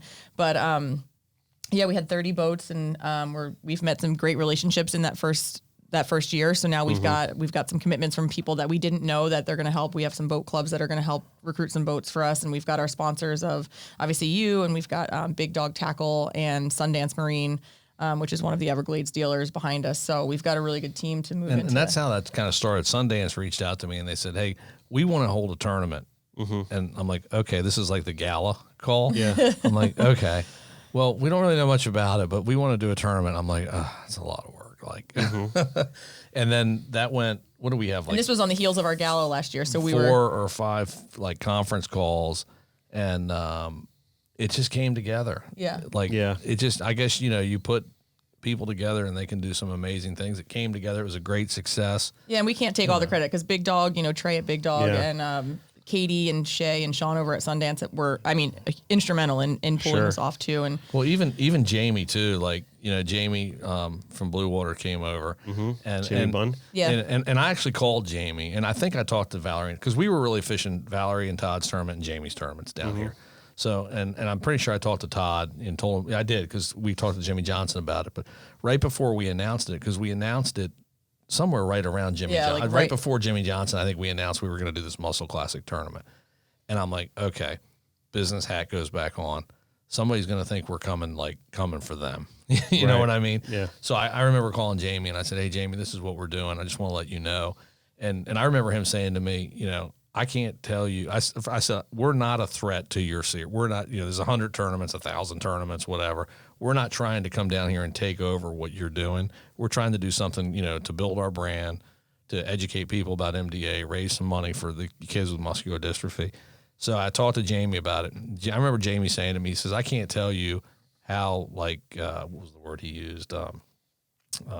Thankful maybe he was that I reached out and called him, because the last thing I wanted to do was, okay, now these guys from Maryland are down here. Now they're trying to get, into our tournament circuits and all that. And that wasn't the plan at all. And it worked out great. I mean, we took kids with muscular dystrophy fishing because we had to fish, but we can't win our own tournament. You can't win your own tournament. That's like, so we took some kids. Actually, we had one of the kids came all the way from Charleston to fish with us. And then there was a couple of other kids from down here with muscular dystrophy that we hadn't met. So we had just met them.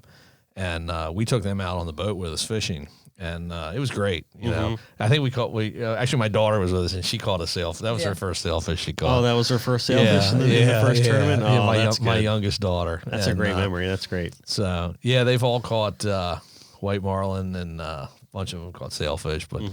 But Tiffany was alluding to a funny story. So, the girl who drew the raffle ticket at Fort Lauderdale Boat Show last year who has muscular dystrophy. We met her family. We didn't know them ahead of time.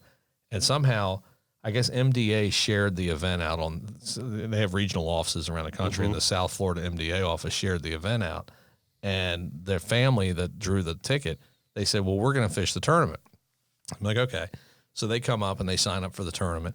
They've never fished a tournament. Ever. Not one tournament. So he called, he calls some They of fish, they have a boat, but they've never fished he in called, a tournament. Yeah, he called some of his buddies and he's like, hey, you guys are fishermen. Let's go fish this tournament. You know, my daughter has MD and, you know, let's go just have a good day with it. So really nice people. And I think they were even the first boat back with a fish to weigh. yeah. At At the sales. captain's meeting, he comes up to me and he says, hey, I got a question. He says, you know, I paid, I think it was like $500 to enter or whatever. He goes, we paid our entry, you know, for the tournament or whatever. What is this Calcutta thing? So I'm like, well, you know, so I start trying. That's where the real money's like at. they don't even know. They don't even know what it is. So they, so I explained it to him, you know, and they weren't like the big sailfish tournaments, you know, they were, you know, 100, 200, whatever it was. And he's like, oh, I got to get some of those. So he goes and he signs up for some of them. So they come in, they weigh their fish. You know, I think it was like an accumulative of like the 3 heaviest fish or whatever we did. I can't remember how we did it. And so they come in with this slob of a kingfish, like big fish. I'm like, it's pretty interesting. That's a nice fish. You know, so they weigh and everything. And then all of a sudden we're at the awards banquet and we're looking at everything and we're like, they won. I'm like, They won? I'm rating all They the won. checks. Yeah.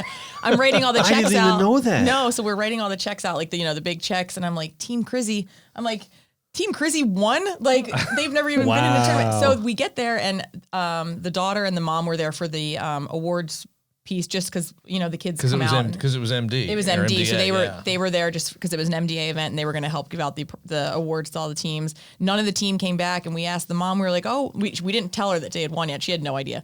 So we're like, where's the team? And she's like, Wow. oh, you know, they just went back. They were tired. They're showering. They cleaning up watched the boat. They're tired. They're going lay down. home. So me and her are just going to be here for the awards, and we'll just help out. And we're like, okay. So the daughter's up there giving out the second place award, and the mom's filming, all happy, proud. We had what, maybe like 5 or 6. We even had kids that didn't fish with MD who came to the awards. Right, to give You it guys, to the are, weigh-ins. you guys are goosebumping me like all day long. So they help give out they're helping give out the checks, and you know, the daughter's up there and the mom's back there recording, all proud of her daughter helping give out these checks. And we announced like first place Team Crizzy, and the mom was like, what? And she like starts crying. They won. It was just it was just amazing that it came full circle, that we met her last year giving out our raffle boat. She, you know, signed up for a team or boat, and her family had no idea what they were doing in a fishing tournament, and then came out and won first place. And for a team that's for MDA. So That is a memory of a lifetime Yeah. for that family. Absolutely. Like, you imagine it? Like, if, all right, so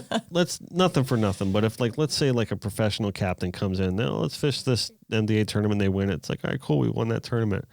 But the fact that that family won that tournament, they're going to remember that forever. Right. Well, and they've never fished a tournament. They didn't even know That's what what I mean. Calcutta was. That's gonna go down in their family folklore. So when like, forever. when we were That's giving out the awesome. awards, you know, I was up there and, you know, had the kids up with us and all that, and I was announcing, you know, the winners and all and so forth.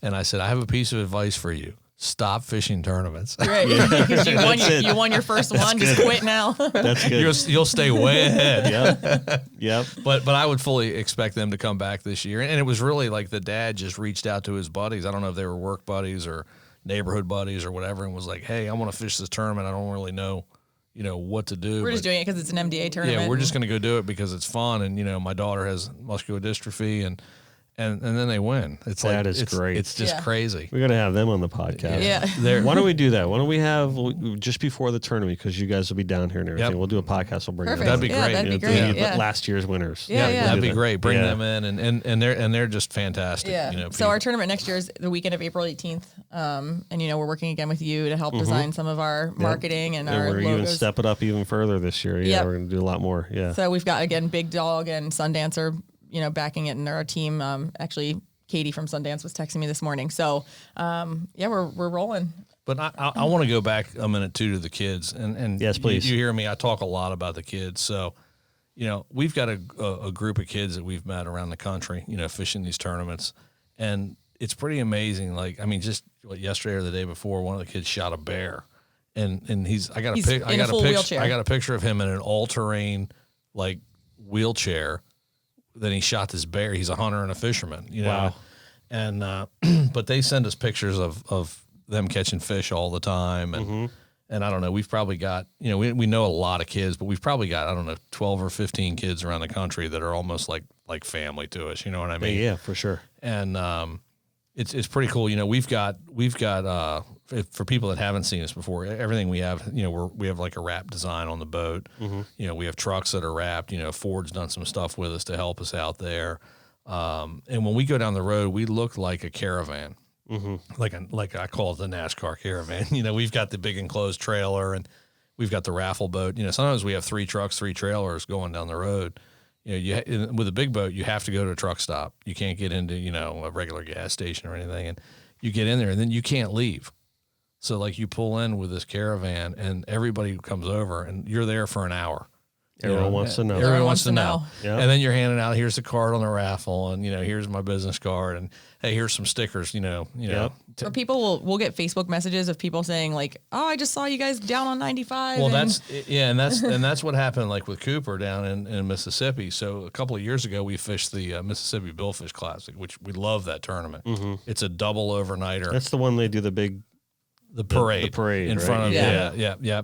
So like Robbie and Bobby Carter run that, and we've become good friends with them too, just like we have with the people that run the tournaments down here and back where we are at home. And so we go down there, and I think that was one of the ones that I did fly into, because I remember I was somewhere and I transferred in Atlanta. I'll never forget. And I get off the plane in Atlanta. You know, traveling for me is a big deal too, because, you know, like inclines and steps and long walks are challenging. So I've had to learn how to travel alone. And part of that was coming out of denial. You know, I got to get in a wheelchair and get pushed around and all this other stuff. But I remember being in the Atlanta airport, and I look at my phone, and it's just like exploded with all these like messages and text messages and emails and Facebook messages. And so I get this one voicemail, and it's this lady, and I guess they're in Mississippi, or they live in Alabama. I think they live in Alabama, but they're right there by Mississippi. And she says, "I don't know what's going on, but we saw this caravan come through town, and my grandson has muscular dystrophy, and he loves to fish, and I don't know what you're doing, but we're going to hunt you down." And now we've become friends with their whole family. Yeah, and, that's good. So then we go, you know, like this year we went to the Mississippi tournament, and unfortunately there was a lot of bad weather. I don't know if you saw that or not. There's 120 boats. I think 18 fished. Yeah, so we literally didn't see that. And it's an overnight, because you go out and you it's a double overnighter. Yeah, double overnighter. Double overnighter. So we went all the way to Mississippi. We left Palm Beach, took everything, caravanned everything to Mississippi, got everything in the water, got all set up. We had our tent, we had the raffle boat there. You know, Tiffany was there. You know, we're all there, and the weather's not cooperating. Yeah, shut it down. Really bad. So, but anyhow, so this kid's there with his family, and I think there was another kid there. The craziest story, you know, we have this tent, and on the top of the tent, it's got our logo and the MDA logo. So we're sitting in the parking lot in Mississippi, you know, at the tent. We're waiting to figure out if the weather's going to clear. Is this thing going to go off or not? And here comes this family with a young boy, and I can tell this boy has muscular dystrophy. You know, I think he was in a chair. He was in a chair, yeah. But you can just tell. You know, I guess you just get around it enough, and you know. So they come up, and they're like, "Hey, we're here vacationing, and we looked out our balcony and looked down and saw the MDA logo." Was it the same people? No, this is a whole nother family. Did not know these people. Whole nother family. We did not know these people at all. They didn't know us. Wow. We didn't know them. They just saw our whole setup outside. So that's the kind of stuff that we get. I mean, all the time. Yeah, you talked earlier about everything happens for a reason, you know, and I'm a real big believer in that too. You know, like providence or divine intervention or whatever you want to call it.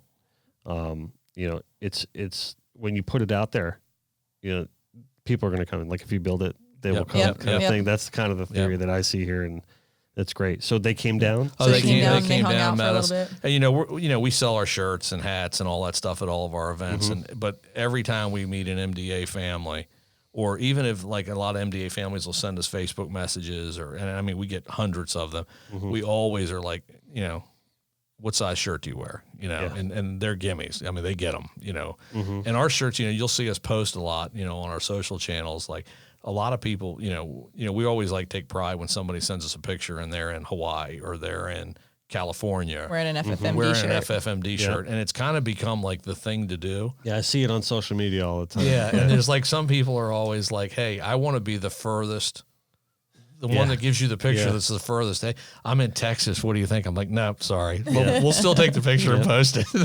But we've been a lot further than Texas. Speaking of that, which was with the Bahamas shirt sale that we did, someone emailed us from Germany. Oh, wow. Wow.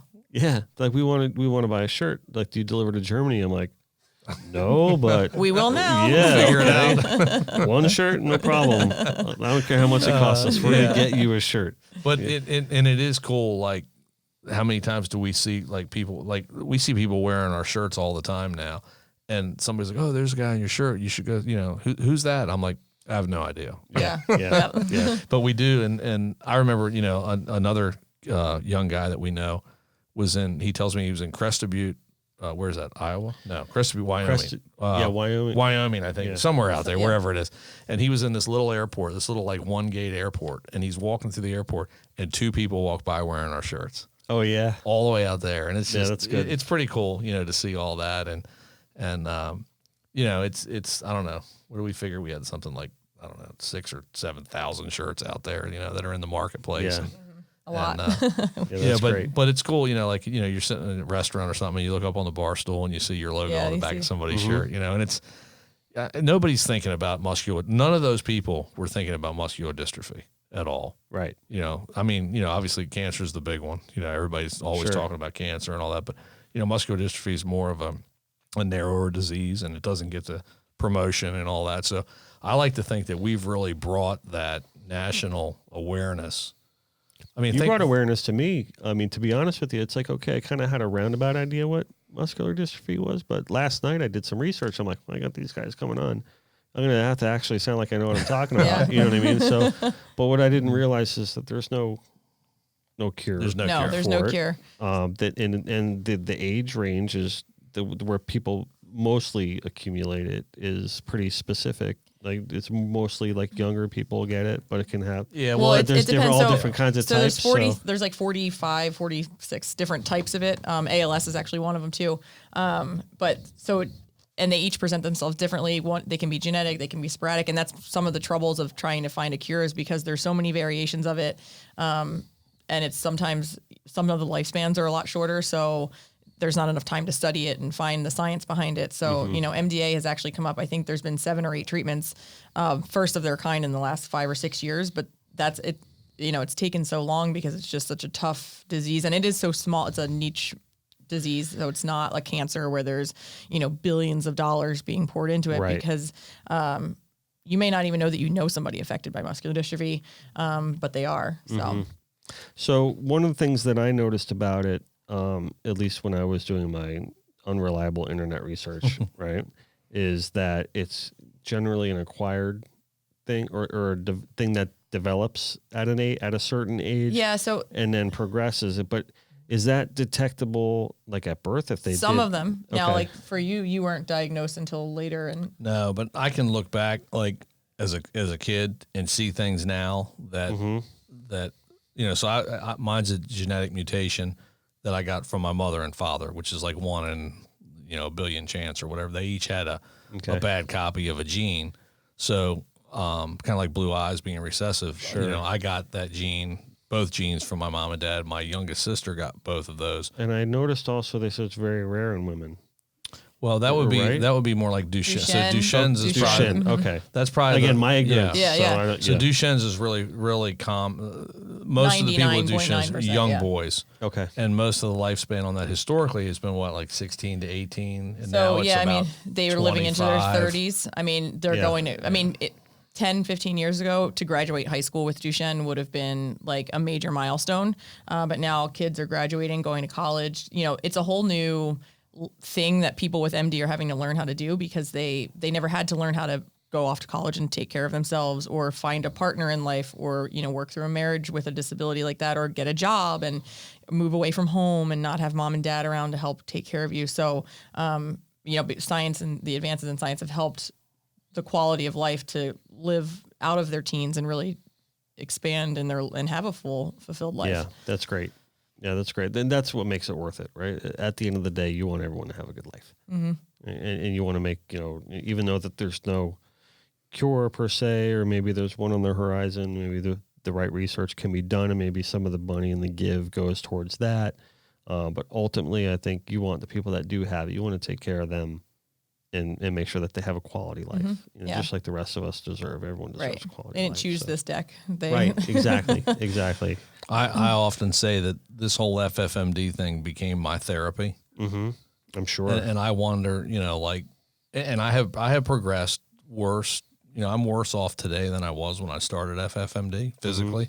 So I continue to deteriorate with my mobility. But I like to think that, that this kind of became my therapy, and then I was able to do something positive with it at the end of the day. And, whether it's been inspiring people, whether it's been, helping raise funds for the things that we've done, had a lot of fun along the way. Yeah. Yeah, no, for sure. I mean, we're having a lot of fun, but it's I don't know. It's just kind of crazy. Like when you look at all these different diseases, and like when you don't have a disease, you don't think about it, but then once you get it, it's uncontrollable usually. Like you lose control. Like I'm a very controlling, I think maybe. He is very controlling, just a little. but and that there's a video somewhere out there that was done from MDA where I talk about that. Like when this happens to you, you don't have any control. There's no control. Right. And when you're not used to, not having that control, it can be devastating. So and you have to ask for help now. Yeah. And if you can tell his personality, he's not one that wants to ask for help. No, I've gotten a lot better. But I definitely, I know, like just for me to be able to get in a wheelchair at the airport was a really monumental task for me to like succumb to that. To accept that. And I can remember falling down in the airports and having a backpack on, and everybody runs over and they start pulling on your arms, and I'm like, no, I don't move that way, Yeah. And, I fell down at Operation Sailfish last year. I remember right by Gerald's team. Why am I drawing a blank? it was in the restaurant, right? We were in the restaurant, and fell down, and they were like, "Oh my God, like, are you all right?" I'm like, "No, I'm good. Just give me a chair to lean on to get up." And then, for sure, but they're all pulling on you and trying to get you up. But for me to go and just do that, it's challenging to say you can't do something, And I don't want to put you on the spot, but watching him get on and off the boat and up and down the tower is, amazing. Like, yeah, when you mentioned that earlier about the tower, and I'm like, I still can't picture it, to be honest with you. So it was funny. I came into the Jimmy Johnson this year, and Brick, right? Mm-hmm. And yep, I know Brick very well. He's who I worked on with the exactly. So he's at Ocean Reef, and he looks up, and then whatever he's doing, and then I see him at Ocean Reef that night for the dinner or whatever, and he comes up, he goes, "I got to ask you a question." I'm like, "What's that?" He's like, "Did I see you upstairs in the boat when you came in today?" I'm like, "Yeah, that's my job on the boat is to run the boat." He's like, "I don't understand. Wait a minute. Yeah. Time out." But no, it's I've had to learn how to get up there, and it's a 3-man, counting me, it's a 3-person job to get me up there. So like I literally go to the back of the boat, turn around backwards. They put a bucket on the ground. Literally, somebody picks my foot up and I put it on a bucket. They hold my foot on the bucket so I don't slip off. I jump up like on the tackle station or whatever you call it, and then get up on my hands and knees, and then so I'll go to get up, like to stand on the tackle station to go through the roof to go upstairs, and literally I'll put one foot like on the corner, and somebody will hold my foot so that it doesn't slide off, and then somebody will take my leg and lift my whole leg up, and I always put a knee brace on for that too, because if not, I put my knee right on the ladder, and then I kind of get myself up, situated, turn around backwards, and then I go back on, one foot goes on a bucket, backwards, and then I take my right foot and I put it on somebody's shoulder, and then I naturally hyperextend my knees, part of this disease, which is not good because that wears your knees out, but I lock my knees, and then that person stands up, and when they stand up, they just raise me, and I go right up through the hatch, and then when I get up there, I just kind of crawl around, and I don't go. What? I don't go up and down. The only time I did that, my son caught his first white marlin. My youngest son caught his first white marlin this year, and I came down and got a picture with him, and then I went back up. But once he's up there, he's up there. Normally, I go up, and it's funny Wow. because then you hear me yell down, like Phil's always helping me with stuff on our team. For those of And you that Tiffany. didn't feel like getting out of bed this morning, Well, it's funny. I'll yell down. I'll be like, "Hey, Phil." He's like, "What's up?" I'm like, "Can I get a sandwich? wow. How about a drink?" Yeah. Yeah. But they hear me yell all day long, and then I think they just turn the music up because they're tired of hearing from me. But even, I mean, obviously getting up and down the tower, but even getting on and off the boat. I mean, there's been times where you've had to sit on the boat because the tide was too low. So if the dock is, if That it's was not, I remember before you left MDA and came over, you came down to Miami, or you were going on a cruise with your family. yeah, and you or guys something. were down there, yeah. And we were at Miami Beach Marina. The docks there are really high, and they're like exposed aggregate. The pebbles and concrete and all that. And I'm like, I just gotta I gotta lay on the dock and crawl on my hands and knees to get up. And your knees get all you want to put towels down or like a rug or something because you tear your knees and everything up. But that and talking about the Abacos. So we went to Abaco in June this year. So have never been. Been to Nassau and those kinds of places, but had never been over. And it was always a dream of mine. I had two things I wanted to do. One, I wanted to run a boat, from Maryland down to Florida, and I still haven't done that. But I wanted to go to the Bahamas. I wanted to make the crossing, they called it, or whatever. Which, for us, we went out of Palm Beach, and Everglades had an owner's rendezvous there in June. So we went. We were looking forward to that for like 6 months or whatever. Yeah. Like this Where did you guys stay at? So we went over and we stopped at Treasure. Yep. So we stayed a couple of nights at Treasure, and then we left there and went to Abaco Beach Resort for a week. And there was, 25 or 30 Everglades boats, whatever it was over there. And but we'd never been. So, we followed someone over, just because I guess that's what you do. And so 50 miles or whatever it is from Palm Beach to West End, or, and then it goes, 2,000-3,000 feet to 15 feet the rest of the way, whatever. Yeah. Well, 50 miles for us, that's one way to go fishing. So it's no big deal. It was no big deal at what all. you do all the time. We do it, we come home that night Yeah. and then go again the next day. So, but we went over there and, with all the stuff that just happened over there, with Dorian the hurricane, I don't think we would have appreciated it as much had we not gone there. Like it would have just been, okay, it's an island in the Bahamas. Yeah. But, we were there for 8 or 9 days or whatever it may be. And, we went to Green Turtle and we went to Treasure And Nippers and all the places that you see that are completely destroyed now. It's really a shame. And now you can kind of put a, We have memories at places Right. that these places that don't exist anymore, where before it was just a news story. Yeah. Or now it's like, you think about the people that we met that would visit like Marley and, those people her who, house her is house gone. is gone. And it's just people that we now, I would say, know there, that you have nothing at this point. So I was over there every year. My wife and I, like every year for one tournament or another, we were involved with like a lot of the tournaments with Skip Smith. I'd be the artist for the custom shootout or the White Marlin Roundup or the Production Works Custom. And he'd always fly us over. So, we got a pretty tight relationship over there. And the Abaco Beach Resort and the Treasure Cay Resort, they're customers of ours. We do all their apparel and stuff like that. So it's when you work with people for a while, you gain relationships with them. It's really sad to see. what's that, 10 years to rebuild? I don't even know if I they mean- know. I mean, it's going to be significant and substantial, whatever like, it is. like all the stuff, that I've been reading. I don't think it's ever seeing. going to be the same. No. no. That's for sure. I mean, one way or another, it's going to evolve into something else. I really believe that. And that's people like, over there to are us, that's beautiful. like your backyard down Yeah. here because, like we said, that's the run that we make to go fishing and come home. So, had we been living down here, prior to that, I'm sure, knowing us, we would have had a lot of trips over there. Well, and you see, you saw it with your shirts and so many of the people that we know down here, just the amount of support that they're running. People are running over every day now with supplies and bringing things over, and your shirt sales and all of that. That's really helping. And I had never really even heard of it before we had gone there because it's just not a place that we talk about up where we live, but beautiful. And the people are the beautiful. people too. are some of the nicest, kindest people, like welcoming that you've ever met. 1000%. Yep. And that was the saddest part for me because we were in a potential path for that one. And it was Labor Day here. And we were all prepped for the storm, and then nothing was happening. Right. Nothing was like, we're getting like a 20-mile-an-hour wind here, like, at least in Broward. Right.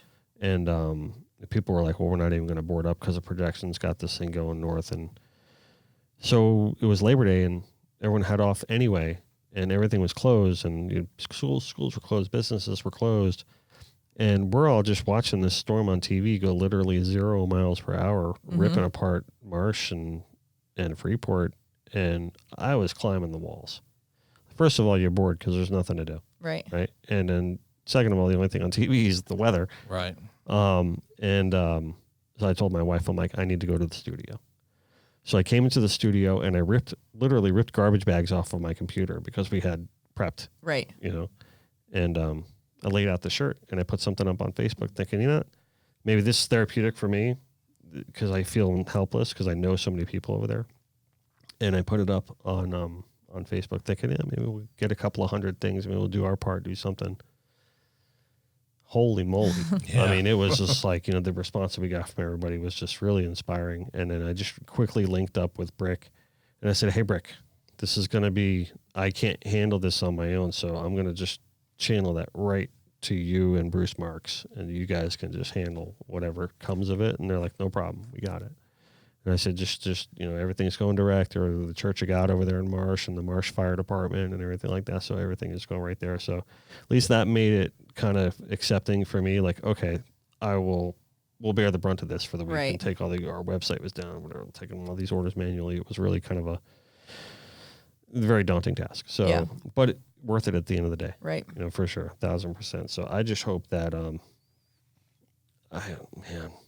I just hope that it just ends out on a positive note. I don't know. I never realized how many people that was a destination, like a regular destination big for time them for here. Yeah. out of South Florida. Right. Yeah. It's like our new Keys almost, because Right. the Keys is like so developed now. It's like when I was a kid, when I did go over to Abaco, it would always remind me of the Keys when I was growing up because it was that more natural of a thing. Now it's so built up. But it was amazing to see the whole like boating and fishing community come together and really just drop everything what they were doing to make trips back and forth to deliver supplies and collect supplies. I think South Florida felt a certain responsibility to that place because we do go there so often, and we do fish there, and we interact with everyone over there, and it's their home. Right. And they allow us there. It's a completely different country. Right. It's not like it's part of America. It's not like we're going to Georgia or or down to the Keys even. They're welcoming us to their country. So we go over there so often. I think that the fishing community felt a responsibility to the place and to the people. And I really think that's really what it comes down to. Talking about that community, I mean, that's really where this whole FFMD thing came too, because you remember when I think you were at Lauderdale, and I was telling Tiffany, this is such a big group of people. And I remember telling the MDA, there's so many people that are good people and care about others. Like, this is a natural thing to try and take FFMD through this community. Mm-hmm. And it's amazing. And, we talked earlier about the people we've met. It's beyond hundreds. Yeah. It's thousands of people. What you just said, like what you just basically explained, is why we named our company Connected by Water. I mean, that defines it right there. Yep. Because it's not just about fishing for us. And I know I say this all the time. And John's going to be like, oh, you're talking about this again? Right? You always talk about this on the podcast. But it's really just more than just fishing, and it's more than just kayaking or paddleboarding or surfing or whatever. I mean, it's the community. It's the people that put all this together. And we have a common bond, and we have the common passion into making your life around the water, whether it even be lakes or streams or rivers or, like you talked about your inshore and your bass team and stuff like that, or whether it's saltwater. We're all connected by water. And, it's a part of our life, but it's really where we let our souls out. And that's the philosophy of what we do. And that's the philosophy of the podcast, bringing people on to give them their platform to say, how are we connected by water? Which I usually start every podcast by saying, and we started rambling right off the bat, so I didn't even get to my whole format thing. But we're connected by water, and everyone you're connected to is connected by water, and it's just really exponential. So our big, like playing off of that, our big thing that we want to do, you know, we talk about our 3-year plan and where we are. So the thing that we're working on now is, you know, Labor Day has always been synonymous with muscular dystrophy. So I don't know if you remember the Jerry Lewis telethon growing up. Yep. You know, and MDA they kind of lost Labor Day. So we're working to try and reclaim Labor Day, and not to fill Jerry's shoes, because nobody can fill those. I mean, we can't even begin to say that, but you know, we're working to try and do something across the whole country, fishing on Labor Day, to reclaim that MDA thing for next year on Labor Day.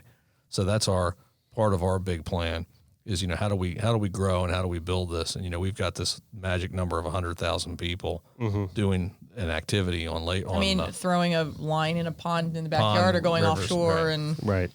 So that's our big thing for next year is we're working towards, you know, 100,000 people fishing on Labor Day weekend, and then reclaiming Labor Day for the Muscular Dystrophy Association like they owned it for 50 years or whatever it was. You know, I go back to what I said earlier. My grandmother used to make me sit and watch that. Yeah. And I don't know, you know, it was like 3 TV channels back then in the I day. remember And I'm watching like, as a kid, I'm like, too. I just want to go throw a football or whatever. And she's like, you're going to sit down and watch this. And I'm like, I don't even, you know, what is this? Yeah. But there was, you know, I wonder if there was a bigger message then, because I still remember that as a, you know, 5 or 6 year old kid, Right. sitting down and watching that at her house. And, but that's our big thing that we want to do is, you know, we want to reclaim Labor Day weekend for the Muscular Dystrophy Association. And, you know, you talk about connected by water. It's the same principle. I mean, we want to do that, you know, with every lake, river, stream, dock, you know, pond, boat, shoreline, ocean, bay, whatever it may be. So that's like the next big thing I think that you know, we're working on. You know, if we can pull, we can figure that one out. I Yeah. think we've done I'm something sure. good. I'm sure you guys will figure it out. We might need I'm 100,000. We confident. might need 100,000 shirts, Dennis. No problem. Count us in. We just got a good practice run on that one. so Exactly. we're good. No, I think that's a great goal. Yeah. I think it's definitely an achievable goal. I think it's a great idea, certainly. You know, let's all make it happen. Yeah. I mean, let's just, you know, right here, let's announce that right now. Yeah. Let's just make that happen. Let's reclaim Labor Day for muscular dystrophy. Yeah. I mean, and they why not? and they owned it for so long. It's a shame that, you know, and I think they've tried to figure out some other things, but they haven't been able to figure out that thing that, for lack of a better word, goes viral, you know, across the country. And what a better way than to take a line and a hook and throw it in a piece, you know, body And I mean, you of don't water. have to be. I mean, you might think I'm a fisherman. I'm I not. got some funny stories on that. I've never held a rod in my life before. Well, Yeah. I mean, maybe when I was a kid, I'd catch some sunnies or something. Right. But You caught a white marlin this year. I did catch my first white marlin this year. And a sailfish. Did you? And a sailfish. There you Yes. Come on now. I went swimming twice. So, There you go. but yeah, so it doesn't have to be a professional. I mean, it literally could just Right. be Well, that's the beauty of fishing, throwing. right? 'Cause Yep. you could just drop a gold hook in the water and catch a bluegill, or you can go out and throw some kites in the air and do the fish with the best of the best. I mean, She got on the boat, like, I don't know, 3 years, whatever it was ago. And I remember, and it was just maybe myself and you and maybe Joey or somebody, one other person. And she's like, "What can I do to help?" And I'm like, "Well, grab the bow line." And she's like, What? What's the bow line?" I'm like, "Oh my God, are you kidding me?" here we go. Row. You know. But now, Yes, I've learned a lot about boating and fishing in the Yeah. last couple of years here, but Yeah. it's been a lot of fun. Occupational hazard. I always joke around. I'm like, "Did you ever think you'd be doing this?" Yeah. One No. of the cool things though that, you know, by having Tiffany on board, you know, when you're fishing the tournaments down here, you know, the video piece is so important to have the video documentation of the release. So, Right, you know, right, for the tournament, she's yeah. become one of our camera people for that. Perfect. During the tournament. Yeah. So it's, So I'm hopping all over the boat, running around, chasing That's everyone. the part where you get to tell everyone what to do. No. so Well, we still got him up top yelling. Yeah. But I still, yeah. Let me see the leader. It's funny. yeah, you know, he's like, get the leader. I'm like, Yeah. we got it. you know, we go out and, you know, like, I'm always afraid they're not going to initialize the camera right, you know, get the time and date and the GPS. So I'll yell down, Believe in people, Paul. Did you get the location? Did you get the time? And they're like, yes. So we Phil got and it." I- Show the right color. Phil's one of our anglers, and he's acquired the responsibility of making sure the GoPros and everything are all ready for the tournaments down here. And every morning we're on the boat, and Phil's already got it all taken care of. He's got the batteries charged, everything ready, and we're literally turning the camera on to get the time on. And Paul's like, "Gotta get the time." We're like, "We're on it." Phil's rolling his eyes down there, like, "I've done this 17 times already this year."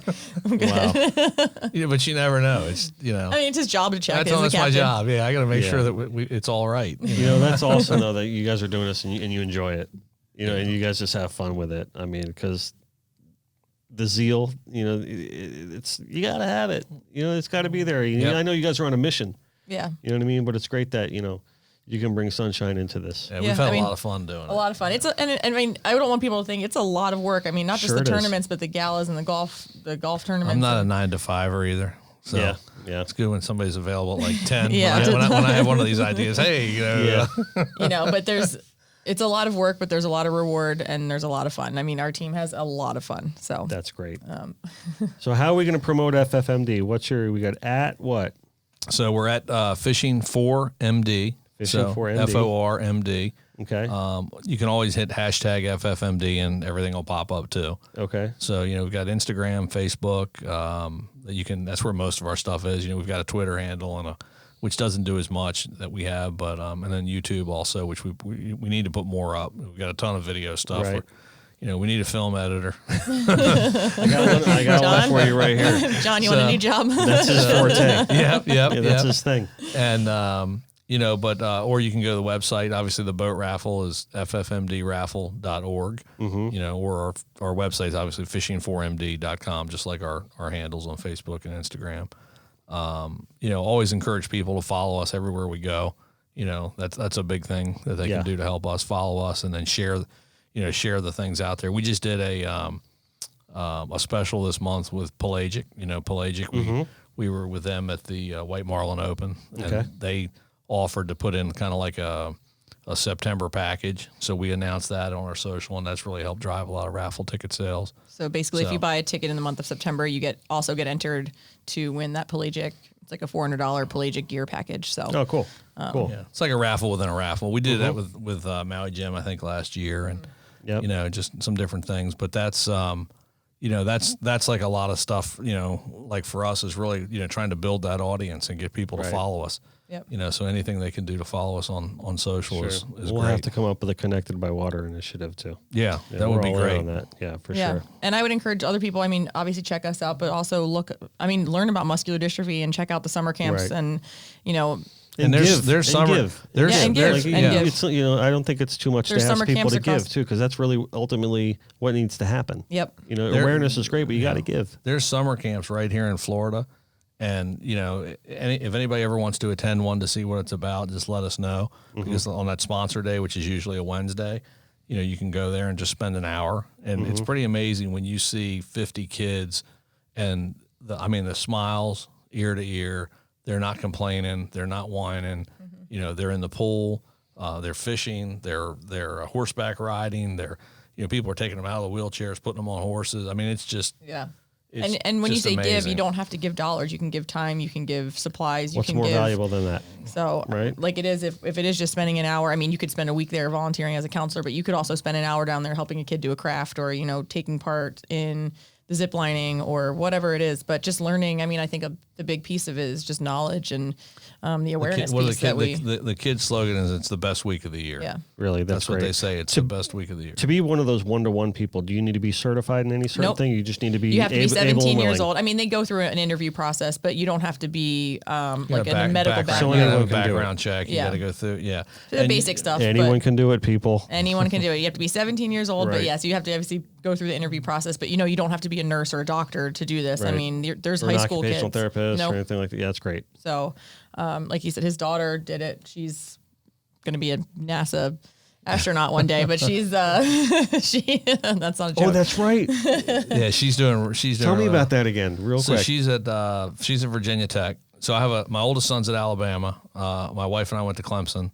So we've had heck of a time on that with the Trevor college Lawrence stuff. is going to be a Miami Dolphin one day. You know? Probably the way they're playing. I The think way so. it's looking, yeah. we're both like very hopeful for this. But yeah, so my daughter is an electrical engineering major. So I've got 2 sons and 2 daughters. My 2 daughters love to fish. My 2 sons, we'll go here and there. My daughters would go every day. I mean, they just absolutely love it. Like fish is on the dock. They want to like get down and look at the eyeball, and they want to catch the fish, and it's just kind of weird. You usually, there's a lot of female anglers out there, we know, but it's weird. Like the boys are take it or leave it. They'll go and they'll catch a fish and have fun, but the girls are like, can I go again tomorrow and the next day and the next day? And but yeah, so she's doing really well. She's a junior at Virginia Tech, and she just spent 8 months down at Johnson Space Center, and she's going to be at Kennedy this spring semester. So she's like, Dad, that's only like 2 hours from the sailfish tournaments. Yeah. She's like, I figured this government job thing out where like Fridays are flex days. Just be in Florida. So I think you're going to see her at a lot of the tournaments, the sailfish tournaments. That's awesome. But yeah, she's done really well. And then my youngest son is a senior in high school. I think he's going to go to Clemson. So we're finally going to get one. And we joke around about that a lot because I put a Clemson flag up on the boat a lot. And we've met so many people. Like you almost can't put it up and somebody doesn't come and talk to you about it. I hate talking about it. I'm a South Carolina Gamecock, so it's a little tough for me to talk to Hey, Clemson that's where I was Tigers. going. But I'm a Seminole. At least you're not in the same conference, all right? So we have a Gamecock flag in the trailer. I mailed him one that day. I won't let her fly. So Yeah. I think one day I was like, all right, if we don't catch a sailfish tomorrow, you can fly it. I'm out like, we're gonna catch one. Yeah, there you go. I will get that flag up one day. Yeah.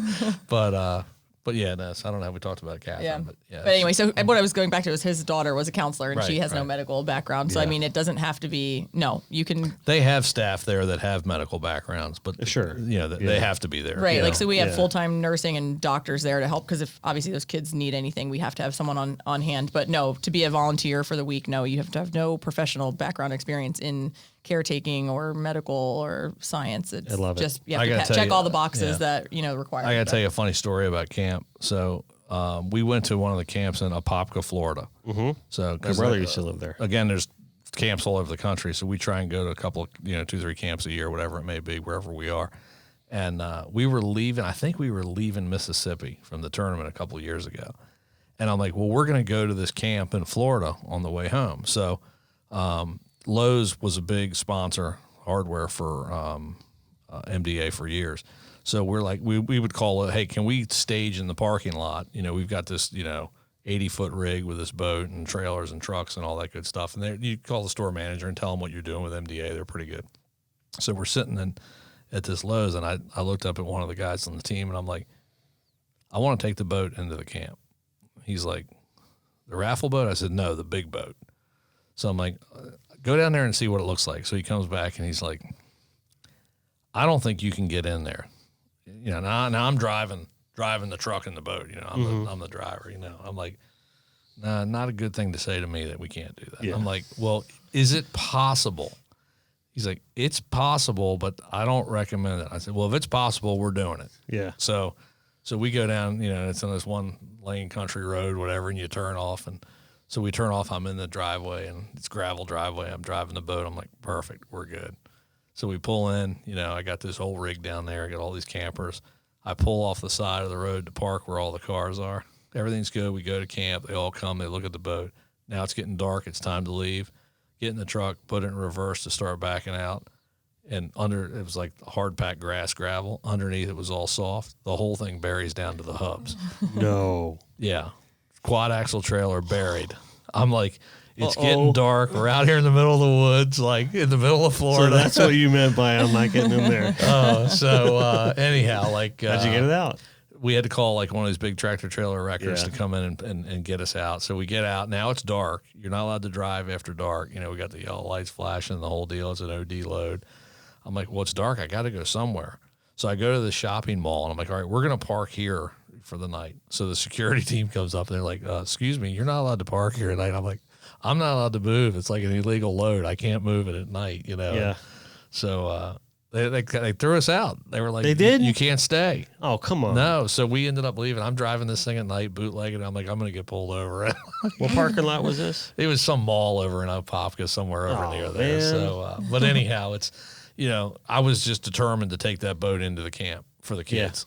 It didn't matter. And, whatever we did to get it out, it was a whole chore. But but I wanted it, and usually we take the raffle boat. We'll take that in the truck in, and we got some cool pictures of all the kids up in the boat and all that. But but I wanted to take that big quad engine boat into the camp.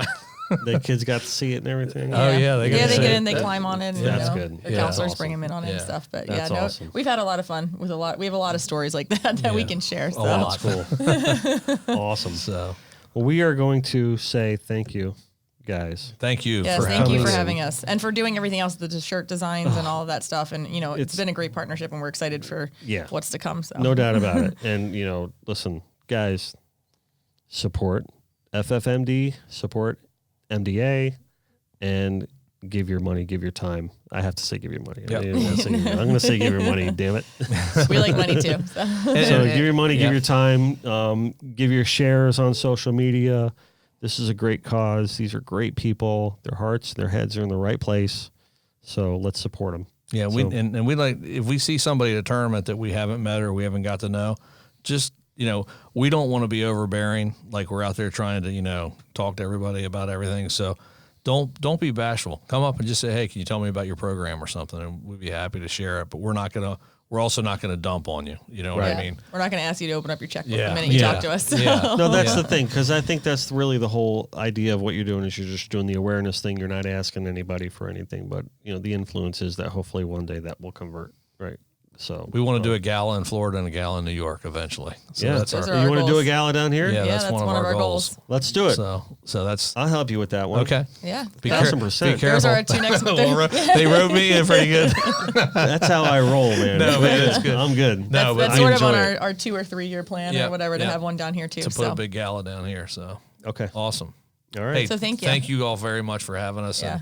And thanks for all that you do. And it's just great to be welcomed in South Florida. And we're looking forward to being down here this winter for sailfish season. We're super happy to have you. You're always welcome here at the studio. You're always welcome in South Florida. That's for sure. We love you down here. So I'm going to say, like my buddy Mike G always says, your ego is not your amigo, right? And always do your best and let God do the rest. Thank you very much, guys. Connected by Water. We're out.